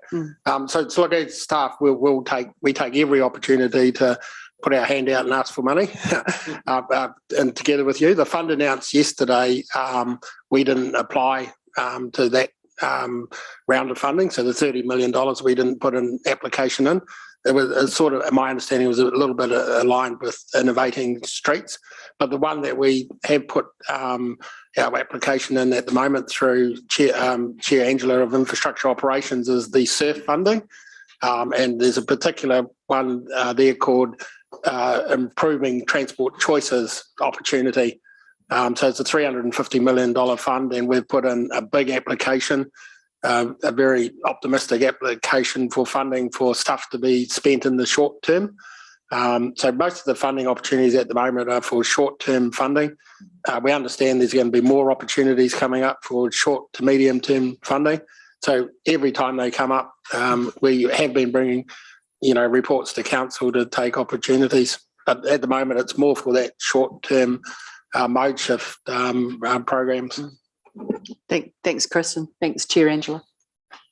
Thanks. Okay, councillors, we're going to move to the recommendation with that little bit added to the end of E, which will stick up on the board shortly, but it's the otherwise staff recommendation, which I'll move as a seconder. Yes, Sarah. So while that's coming up on the board, that was just to give a reporting back by date. I'll just say briefly that I hope the new council sort of lifts its sights a bit away from, say, the two funds we've just briefly talked about, because that's never going to cut the mustard in terms of the strategy we're talking about here, which is to give decent choice so you can actually create the conditions for mode shift. Because to be honest, we don't really have the conditions for it now.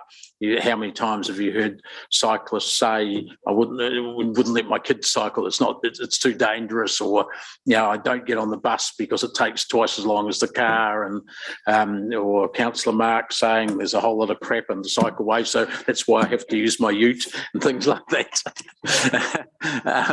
But we actually need to get a holistic deal. If this is a good idea to have this transport business case that sort of shows all these major improvements over 30 years, and if the government agrees it's a good idea, show us the money. Because if you don't get that sort of deal, long-term arrangement, sure, there'll be a bit of jockeying and a bit of churn here and there, but we need to get them buying into the same direction as we do, and then you try and pick them off. It's a bit like the Three Waters one. Doesn't really matter which entity in a sense delivers it. We know what's needed for the city, and we know this is needed for the city, or some version of this. How are we going to get there in the long term? And then we rely on the staff to fill in the holes along the way with whatever extra bits of money might be available, but the government's has to guarantee that they're going to support that vision and that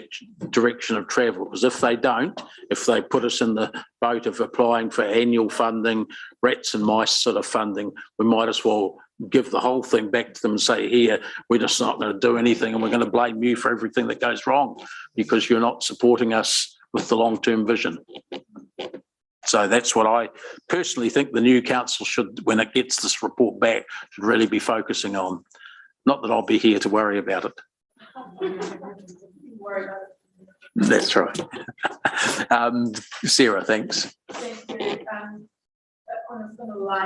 Dave, we absolutely need a longer term view and a longer term agreement around funding transport for the city. It is not working, having to go and scrounge for the small amounts of funding that are left by the time funding's being allocated to other centres every 3 years.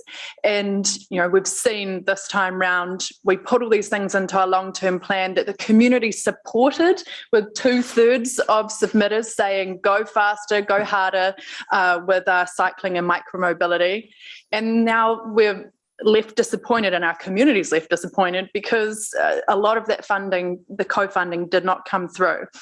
And we need at least a 10-year or 15-year agreement to actually plan with certainty and to be able to deliver consistently and keep up momentum with that delivery. So I think that it would be excellent, and I'm really pleased with that conversation we just had earlier, to have some solutions that ready to put on the table for ministers. So we can say, hey, look, here's a model that we could follow, whether it's a city deal or something else that we see has worked, and we can put it to them and say, look, we've got the framework, now enter into an agreement. And we can, like with many other things we've done with the IFF and other deals, we can lead that conversation and we can be a leading example.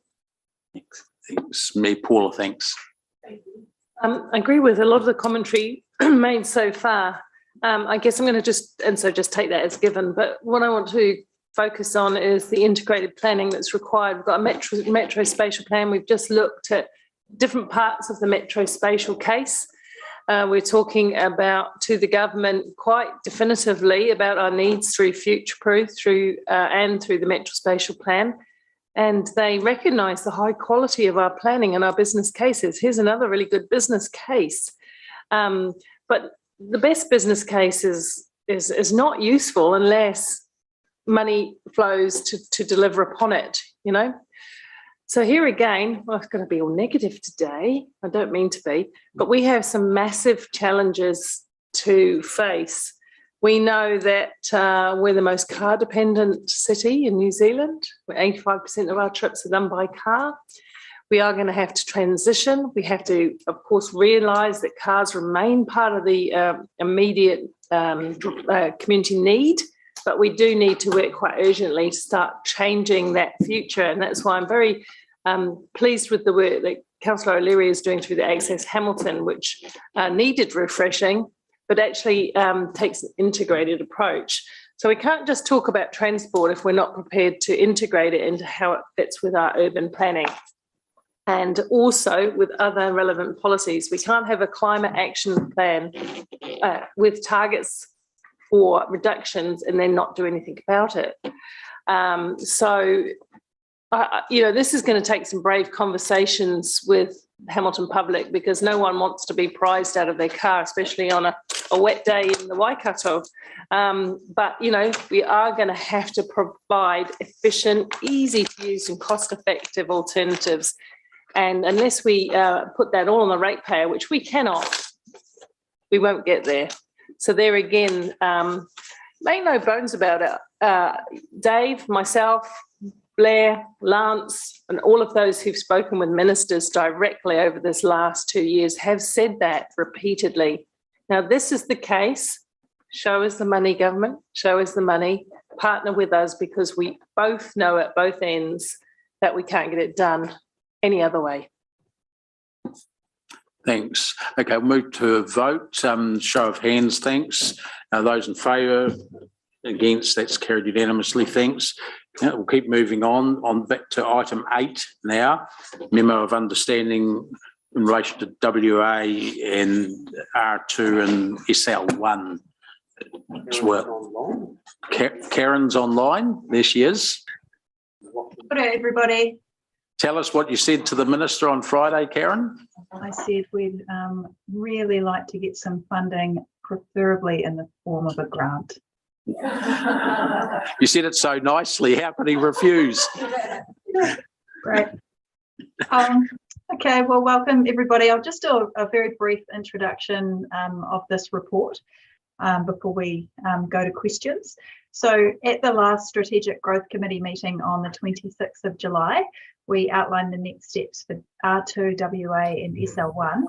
And we also highlighted the process, the emerging strategic areas process for bringing areas into the city. And at that meeting, the committee resolved for us to bring back a MOU with WA landowners. And so since then, we've been working very quickly to work with 2 of the landowners from WA to prepare an MOU, and negotiations continued right up until late last week. So we did reach agreement on a form of the MOU, and you will see in the diligent, it's actually as a late attachment, which we're calling attachment 5 to this report. And because we reached agreement, the matters that are highlighted in the report from paragraph 6 to 39, those have all been addressed. So staff are comfortable with that. So yeah, Sorry, I think I've got attachment 4 as it here. Yeah, so in your diligent, if you go right down to the bottom, there's a late attachment. Oh, sorry, item 8, late attachment. Sorry, I was looking at the wrong thing. Okay, we've got that. Keep going, Seth. Just want to make sure we had that. Yeah. Yeah, great. Okay, so the MOU is high level, and the purpose of it is to really highlight the process and the relationship for working together as we work to bring these areas into the city.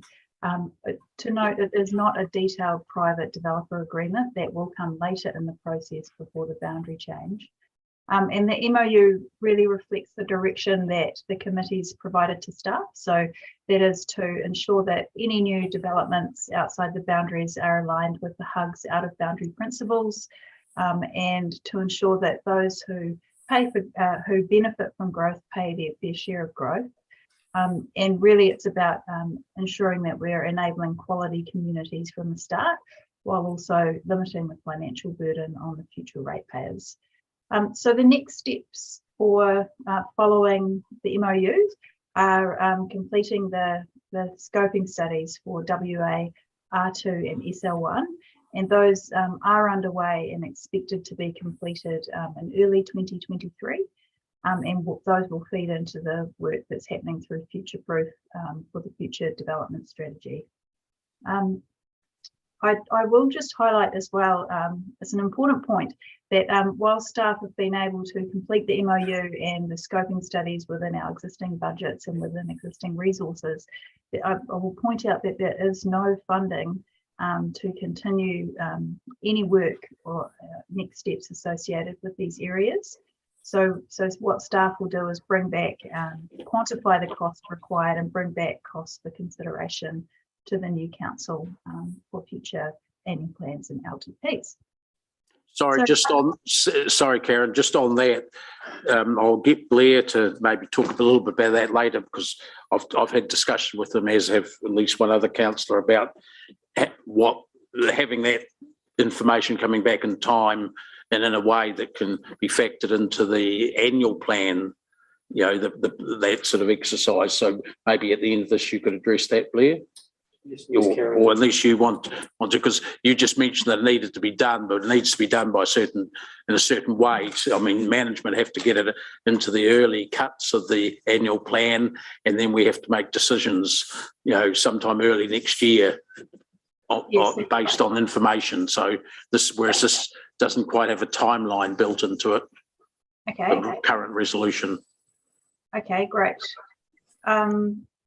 And so, yes, so on the resolutions today, really what we're seeking approval for from the committee is for the Chief Executive and Blair to be delegated to finalise and sign the MOU with the landowners from WA, and also to enter into an MOU with developers from R2 and L1. So there is the additional resolution which talks about annual plan timing. Right, sorry, so that's in G up on the wall. Yeah. Yeah, so just thank you, Karen, for the avoidance of doubt. G as an addition, really just speaking to staff will identify, quantify what additional resource would be required to continue the next phase of work beyond the scoping study, and submit that through for consideration as part of the draft annual plan process. So that will occur early next year, ahead of the scoping study information coming back, because we're conscious the annual plan process will be starting and we need to staff feed into that process, but council will have a chance to consider that as part of the annual plan, at the same time separately consider the outcomes of the scoping studies for those 3 years. Thanks, Karen. Sorry, Karen, had you finished, or you want? I have finished. Okay. I will hand it over for questions. Right, we've got Ryan, then Rob, then Angela. Thanks, Chair. Thanks, Karen. Just clarifying, sort of part of an email that I sent you was also in the original HUG's principles, we've got 15 principles that we outline, obviously, and then in the MOU attachment 5 that we talk about, it only references 8 of those, including value capture, obviously, was I was just wondering why the full list hasn't been transferred to the updated MOU. Thanks, Councillor Dave. Ryan. It's because we had just included the sort of summarised list of principles in there, and the intention is for the attachment, which includes the full list of the out-of-boundary principles, to be included as an attachment. But if you think that it would make more sense and provide more clarity for the full list to be included, then I'm sure we can make that change. With the leave of the chair, I'd be more comfortable rather than leave it up to, intention that the principles that's been approved by this council is reflected in that document. So, Karen, is that going to cause any issues with having to go back to the WA developers before you can sign it, or you think that they've, by implication, agreed anyway to that? Yes, Chair Dave, I think that as they're already included as an attachment, then by principle they've already agreed to those. So it's an administrative change, I would say. So that's just an administrative thing we can do without even a motion, probably. You happy with that, or do you need it reflected in the motion to direct you to do it? What would your advice be on that, Blair? I think it would be useful just to note that we describe the principles in full in the MOU.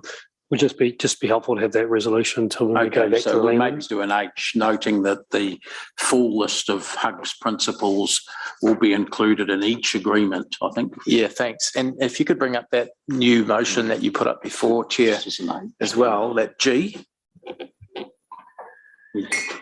Bring up G again. Sorry.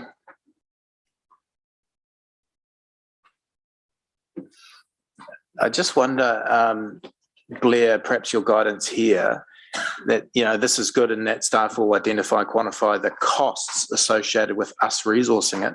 But could we also, would it be appropriate to add, including partnership of that funding, or so in other words, we're not just assuming the burden of cost for these additional areas, but there's a co-share, or there's a...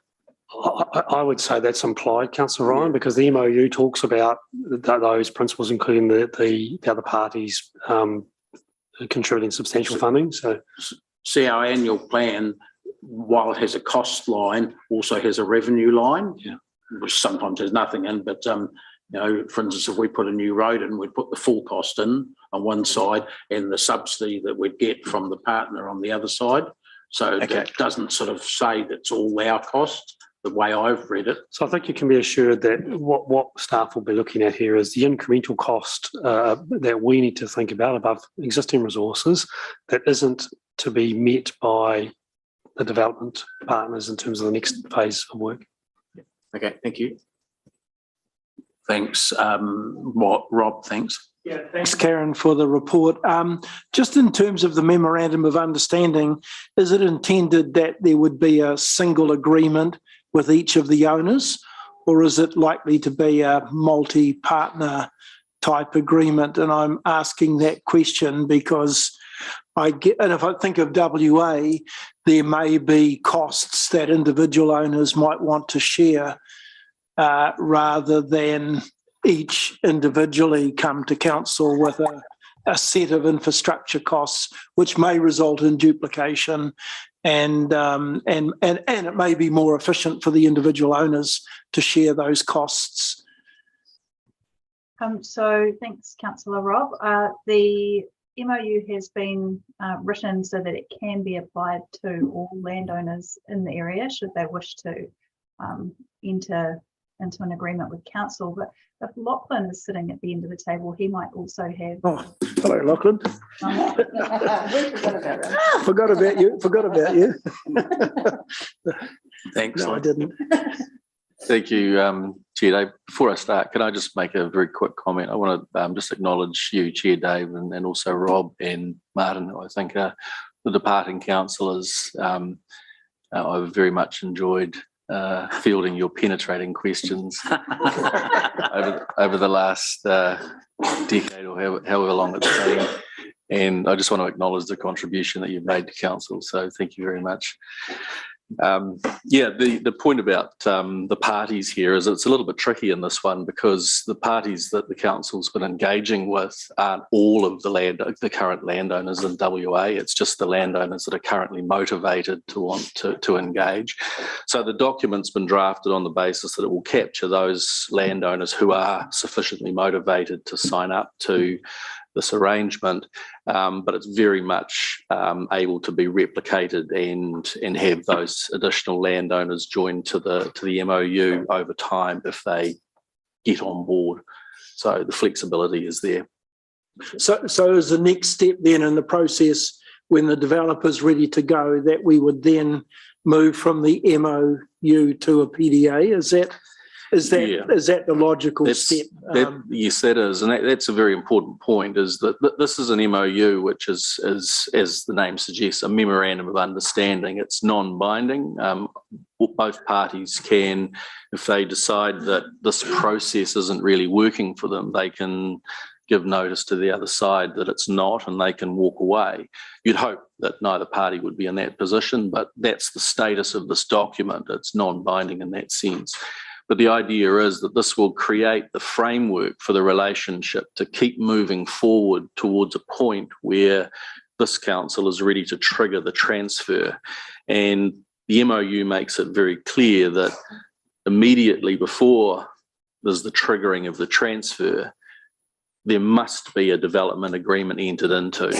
And it's that binding development agreement that will lock in the commitments around infrastructure provision, cost sharing and burden, that kind of allocation, value uplift, transfer of land and open spaces and so on and so forth. So there will be in this process a very important break point before the transfer actually occurs, where you get to lock these people in to a binding contractual commitment. And last question, Chair, is there a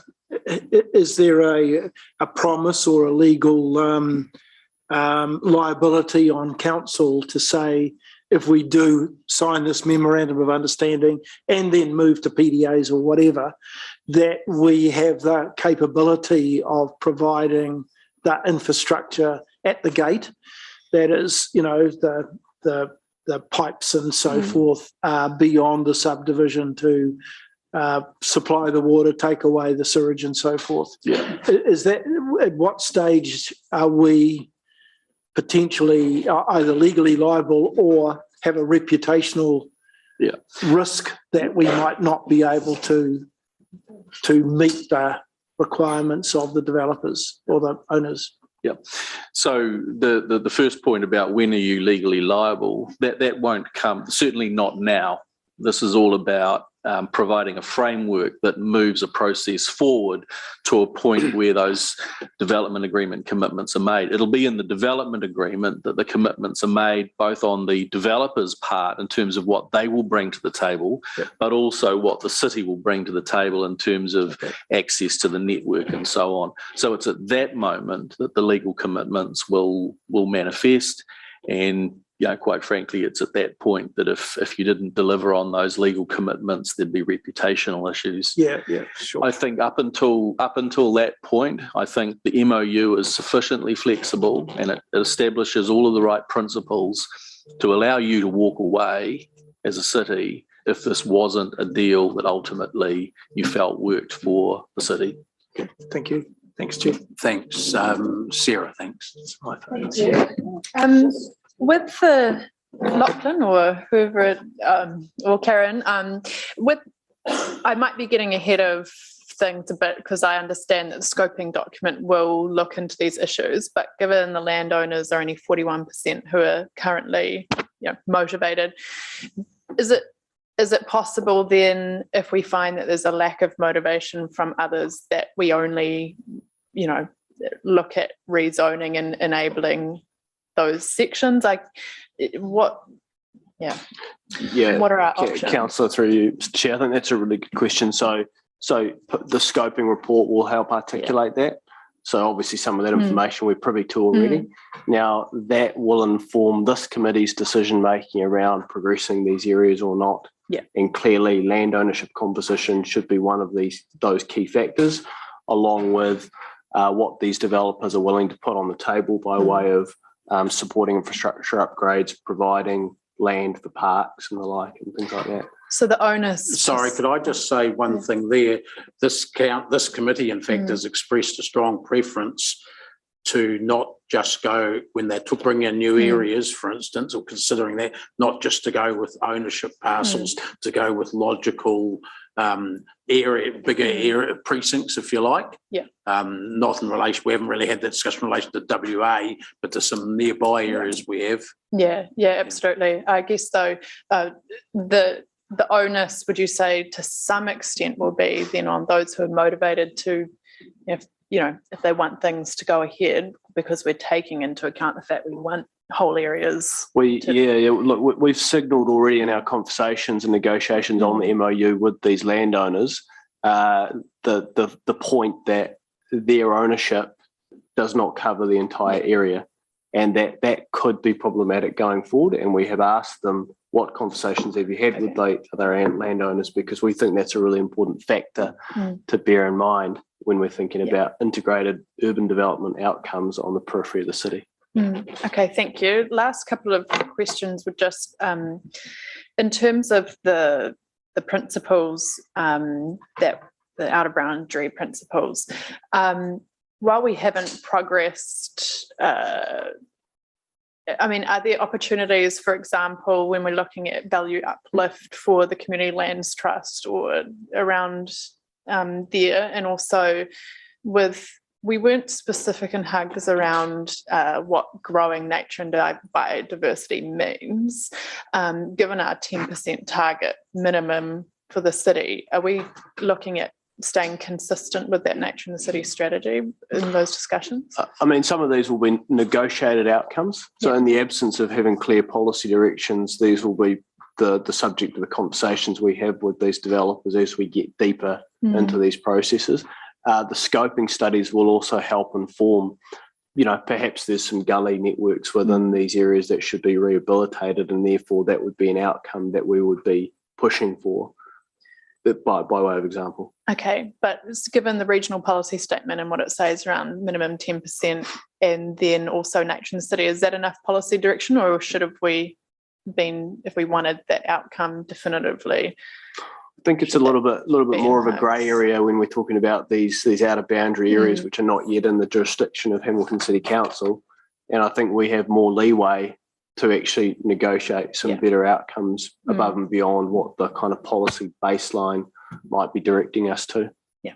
Can I just also add, it is in the HUG out of boundary development principles is growing green areas and biodiversity. Yes. So it's embedded in those HUG principles, which is very much a part of the MOU. So it is reflected there also. It's just not maybe doesn't have like a clear target. Which it's not. It's certainly not articulated as a percentage or whatever. But at a high level, the principles there. Yeah. Some of that stuff will be location dependent. Some of these areas have significant ridge lines and things like that. We would be wanting to work with the developer to look at probably protecting ridge lines and things like that, and rehabilitating, possible remnant gully systems, river networks, etc., things like that, because that achieves those principles of HUGs around good urban form, good urban amenity, biodiversity, etc. Okay, thank you. Okay, so we're going to move to the motion, which I'll move. Just with H, you see, it will be described in clause 2 of each memorandum of understanding. So that will happen with the other two as well, with R2 and SL1, not just WA. I think that's what Ryan's request was, to get it across all of them. So I'll move that, seconded by Ryan. Just speaking briefly to it, this is a necessary next step in getting those priority areas that are outside the city, but we have long envisaged coming into the city, get that move started. This is preparing the ground for that. And I know the developers are itching to go ahead right now. With this, they know that even if, once this is signed, there's still, I say, a couple of years. The South knows. Say, no, it'll be much more than that, Mark says. But I think that the truth is that we're all trying to compress it as much as is reasonable, so that we do have these areas ready to go as and when we need them, rather than be behind the 8 ball like we have been in some recent years. These, we've determined basically the priorities. We've got enough developers within them ready, willing and able to play their role. So let's go. But before we do, make sure we're going in the right direction, not going in the wrong direction with inappropriate development. So this is part of making sure that it's appropriate when it does happen, and it happens as quick as is reasonable and as extensively as is reasonable in different parts of the city. So we're not locked into just developing in 1 or 2 areas. City our size needs room to grow in several areas, as well, of course, as the infill areas. So I'm all for this. That's me, Sarah, and then Ryan. Very briefly, I think that the outer boundary principles really give us a good opportunity to do things well here and to get really good outcomes for the city. We've had experiences recently of buying land for parks at full market price and things. And so here's our chance to really set a good precedent in terms of what we expect from out of boundary developments. Ultimately, these landowners, a lot of them are getting a huge windfall in terms of capital gains the moment that we make any decision around the zoning and the boundaries of their properties. And they also benefit from public investment in infrastructure. So we need to make sure that we really do get good outcomes here when it comes to value capture, and ensure that our city overall benefits from these developments. But absolutely, we need to address housing affordability, and so having several areas which can create a bit more competition and dissuade to some extent, or at least mitigate some of the land banking that happens and the slow release valve that developers turn on and off, is important. So in support of this, and look forward to seeing the scoping work, because getting it right, public transport, all of those, that integrated development is really critical. Thanks. Ryan, thanks. Yeah, ditto. This is about just clearing the obstacles. I mean, gosh, it's hard for developers to get stuff away with, councils and compliance and, regulation, and I get that. But this is one step closer. It's create the MOU, create a bit of pressure, sign the strategic land agreement. At least politically, we're doing all that we can to make it a little bit easier for them. The principles we've got here are good. We've never really had them, I guess, as articulated in council history. They're really front and centre now. Everyone's going in with eyes wide open. We need competitive markets. Yes, I feel Chris Allen and Blair and the infrastructure challenge and Mark Davey and the team. But the thing is, this brings it up to the fore, and it gives us the ability to advocate central government. It gives us the ability to advocate our silly debt to revenue arbitrary thing. We heard from the Productivity Commission that we've got these AA gold plated security risks when potentially we could go to a B and borrow 3 times as much and have proper debt funded infrastructure that is commensurate with the life of the asset, not like Watercare, for example, that has a 5-year turnaround on a 50-year pipe. It doesn't make sense. So we need to put the asset on so we can explore these options and have some good, honest conversations around New Zealand Inc. and New Zealand infrastructure. Amen. Thanks. Okay, I'll put the motion. Show of hands. Thanks. Those in favour? Against? That's carried unanimously. Thanks. Councillors, I'm sort of looking at 1 o'clock-ish for a lunch break, or with a bit of luck, even finishing the whole meeting. So we're going straight on to the strategic land agreement with Waipā over SL1 and SL2. Who's giving that? Hannah. Oh, sorry, I didn't see you there. I was hiding up the back. Yeah, you were. So good afternoon, everyone. This report today is seeking approval from the committee for the strategic land agreement between Waipā and Hamilton City Council. So I'll take the report as read, but I will highlight a few key points.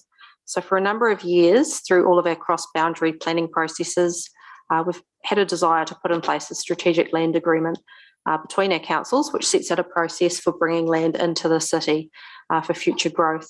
It's been identified and documented in a number of our boundaryless planning processes, such as Future Proof, the Metro Spatial Plan, and through our governance meetings, which we hold with elected members.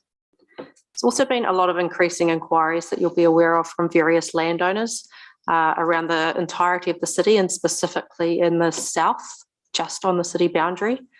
And over recent months, we've had many discussions between HSC and Waipā as to the extent of the land that needs to be identified in this agreement. We've now reached agreement between the two councils on the extent of that land and the wording that's in the agreement as well, and that's attached to the report today. So the area that's been agreed includes all of the land within the designation boundary. It also includes land to the west of the designation, which is, it's probably easiest to have a look at the map that attached to the document there.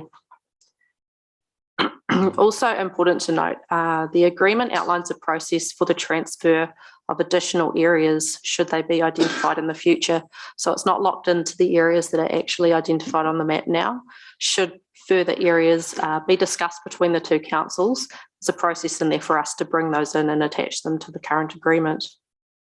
And lastly, to note, Waipā are also taking this agreement to their council for adoption this month. So I'll leave it there, but I'm happy to answer any questions on the agreement. What was the date of their meeting, Hannah? Do you know? I was under the impression it was actually this week, but I can find out for you.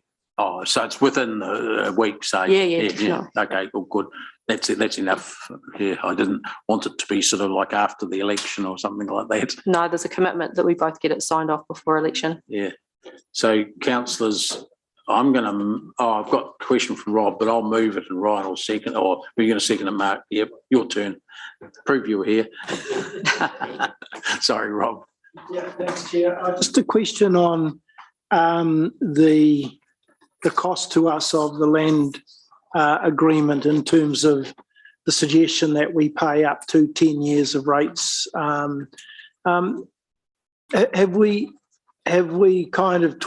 you talked about what that figure might be in terms of dollars, given there's a series of options there around whether we pay now and do it on a discounted cash flow, and whether we take deductibles out, which we're not that clear as to what the deductibles might be, but presumably there's estimates for that?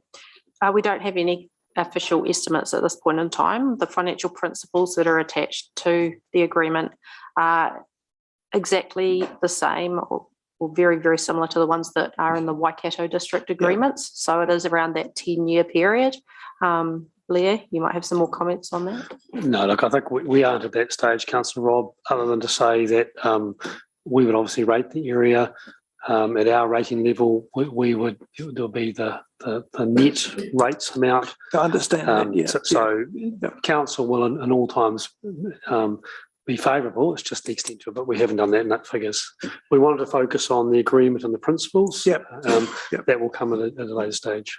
And just as a matter of interest, how do we fund that? It obviously isn't in the LTP, is it?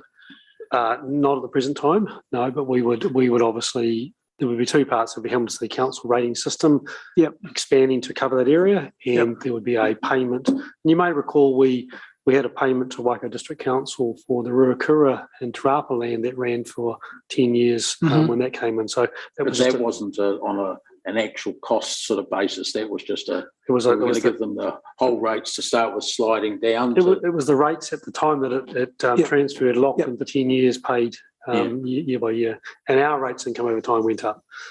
I understand all that. But I just wondered if we were going to pay a lump sum up front. We may do. That would require some cash, whether it's... But that would come back to council. That'll come back to council. Okay. Thank you. Thank you, Chair. Okay.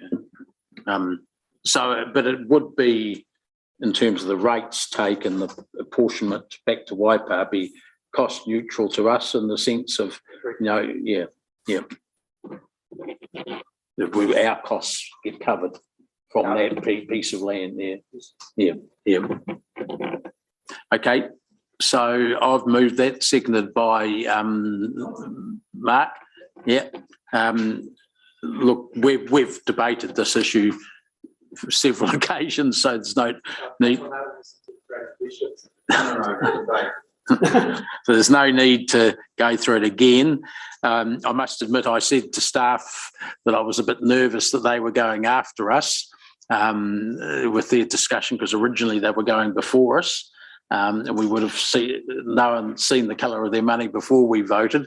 But staff assured me that the motions we passed in July, which were if they don't play ball, we've got a couple of other sort of arrows in our quiver that we could use if we had to. So that's still live on the books. So we're hoping that everyone does what they say they're going to do, and in a week's time we'll have both councils sign the agreement and we can move on to the next stage. That's me. Martin. Yeah.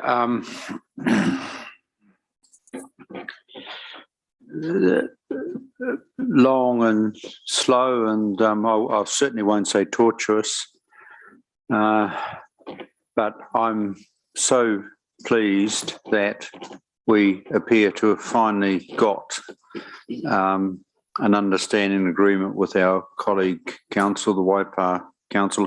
I just want to also put in a note that I just hope the new council keeps its eye out on the SL2 area, not necessarily to wrap up the discussion now, but this now, I think if I can just make reference to this and the other agreements, WA, R2 and HT1, I mean, there's kind of now logic in terms of how the city's expanding. And I just hope that the new council, which I'm sure it's going to do, doesn't just see these areas purely and only in terms of urban development and expansion, but looks at the totality in terms of green space, drainage, communities of interest, starting to stray away. Yes, no, I am straying away, which I never do. So I do apologise. It's most unusual, extremely rare, and I certainly won't take my full time, which I never do. But look, compliments to you, Dave, in terms of your sort of tenacity around this stuff. You particularly, I've got to say, and I think you've earned your money on this stuff, along with other colleagues and to staff as well. So I think this is, dare I say it, a new area of understanding with our good friends in the Waikato District Council, and I embrace that. How's that spelled again? Thank you. Okay, so move to the vote. Those in favour raise their hands. Against, that's carried unanimously. Thanks. We're on the GM's report. And I'm taking this as read, and items have to be raised by exception, but there is one, and I just want to know, Chris, maybe you just outline the attachment 1 draft letter to the minister, because that is something sort of new. Yep. So this relates to, most of you will know, we've got an underground rail platform below the central city. Tainui Group Holdings are looking to develop their lands in the general location above the grounds, above the platforms. They're seeking some sort of view on whether it would be feasible to reopen the underground station. We know it's really challenging. So they would like some work to be done under the current business case that Ministry of Transport are progressing for rapid interregional rail. As part of that, to do a little bit of extra work just to confirm, looking into the future, when technology is different, when we've got electrification, etc., whether it is a feasible option to reopen it. If it was, they would plan their development in a way that would take advantage of that. If the answer is no, there's just no way that you could reopen that, there'll be a different direction in terms of their development. So they have spoken directly to the minister about that and asked him to do that. The Ministry of Transport have come back and have said that they wouldn't want to do that as part of the current business casework. TGH have recognised that it's of interest to us as council as well. We've talked about it in this chamber many times of how it would be a good option if it was feasible. So they've asked us to write to the minister to support having the work done. So I've drafted a letter in conjunction with the chair that's attached to the report, and noting that that we propose to send that letter, which is in support just of a small study to see whether the option exists or not. Happy to answer any questions around that. I don't want to go into too much detail because I think it's a bit of a no-brainer, but it's a classic case of the minister saying it's a good idea and the department saying no, we're in charge here. We'll say no. So we're going back to them and saying that answer was wrong, ministry, and sort of helping TGH with their proposal. Sorry, Martin, you had a question. Can Mr. Allen confirm that when a visionary council first installed the underground station, it was used presumably by diesel-powered rail cars and other locomotives? I would assume so. I think the person to answer that is the one asking the question. He was around. I was going to say that, but I'm too polite. Can Mr. Allen confirm that, yes, Minister, bureaucrats have a habit of pouring cold water on reinstating the vision? Just say yes, Chris. It's easier. Noted. Can the chair of the committee clarify what he means by no-brainer? Look, I can't confirm that I was referring to the people in the ministry who said no with that comment, but it's clear that if you're doing a study on land use and transport integration, and you have an opportunity, you don't ignore that opportunity when you're doing the study. You investigate it enough to be able to count or discount it. You don't say no before you even look at it. Only dumb people would do that, not that the ministry is full of dumb people. So just a final question so I can clarify with Chris in terms of TGH.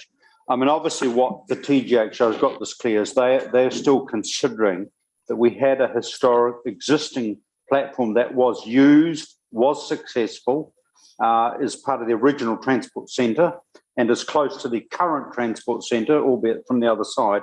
Are they they want to consider that as option as against another option further near centre place or under centre place? Look, hang on. I think we're going a bit too much detail. Sure. What we're doing is future-proofing this, or looking at whether it should be future-proofed. And it's not to do with developing the station itself. It's to do with whether the office and other buildings above the station area should be complementary, should take into account a future one there, not to actually how it would look, how it would operate the railway part of it at all. It's simply whether you develop the building to fit a future station. So all I'm saying, just so I've got this clear, so basically we just want to keep the option A as the existing platform as against not even that. There's the railway line goes underneath the platform, exactly where that all of that's. You're talking about a study on a future Hamilton railway station. This is not that. This is whether you need to take account of it in building that and building future above. So it's one step beforehand, really. Sorry, is that clear? Oh, Maxine, you had a question. No, I think that's I'm sorted. Thank you. Yeah, it's a very preliminary thing. It's to help the yeah. Sorry? Oh, that's how I was going to sign the letter. Yeah. In blood. Okay. So that's just, all of this is for your information. Is there anything else, Blair, that we particularly need to draw attention to? I'm not offering. Look, I think I've got the team in the back of the room there. If there's a number of items in this report, I think it's a pretty broad range of topics. So If there's any questions on matters such as the Treasury report, the growth program areas, then the team are here. My principle here is if you haven't read it and alerted to it, too bad.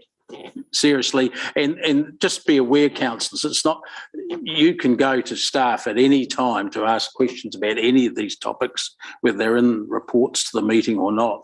This is not, because this is no decision making. Yep. And the only reason we did that one specifically because it was something slightly new. Okay. Sorry? Yeah, you move, I'll second. Any discussion? If not, those in favour? Against, that's carried. Thanks. We're going to move into public excluded now. And we've got two major items there. We'll see how we're going for time. So I'll move that we go into public excluded for the reasons outlined. Maxine seconded. Those in favour, against, that's carried.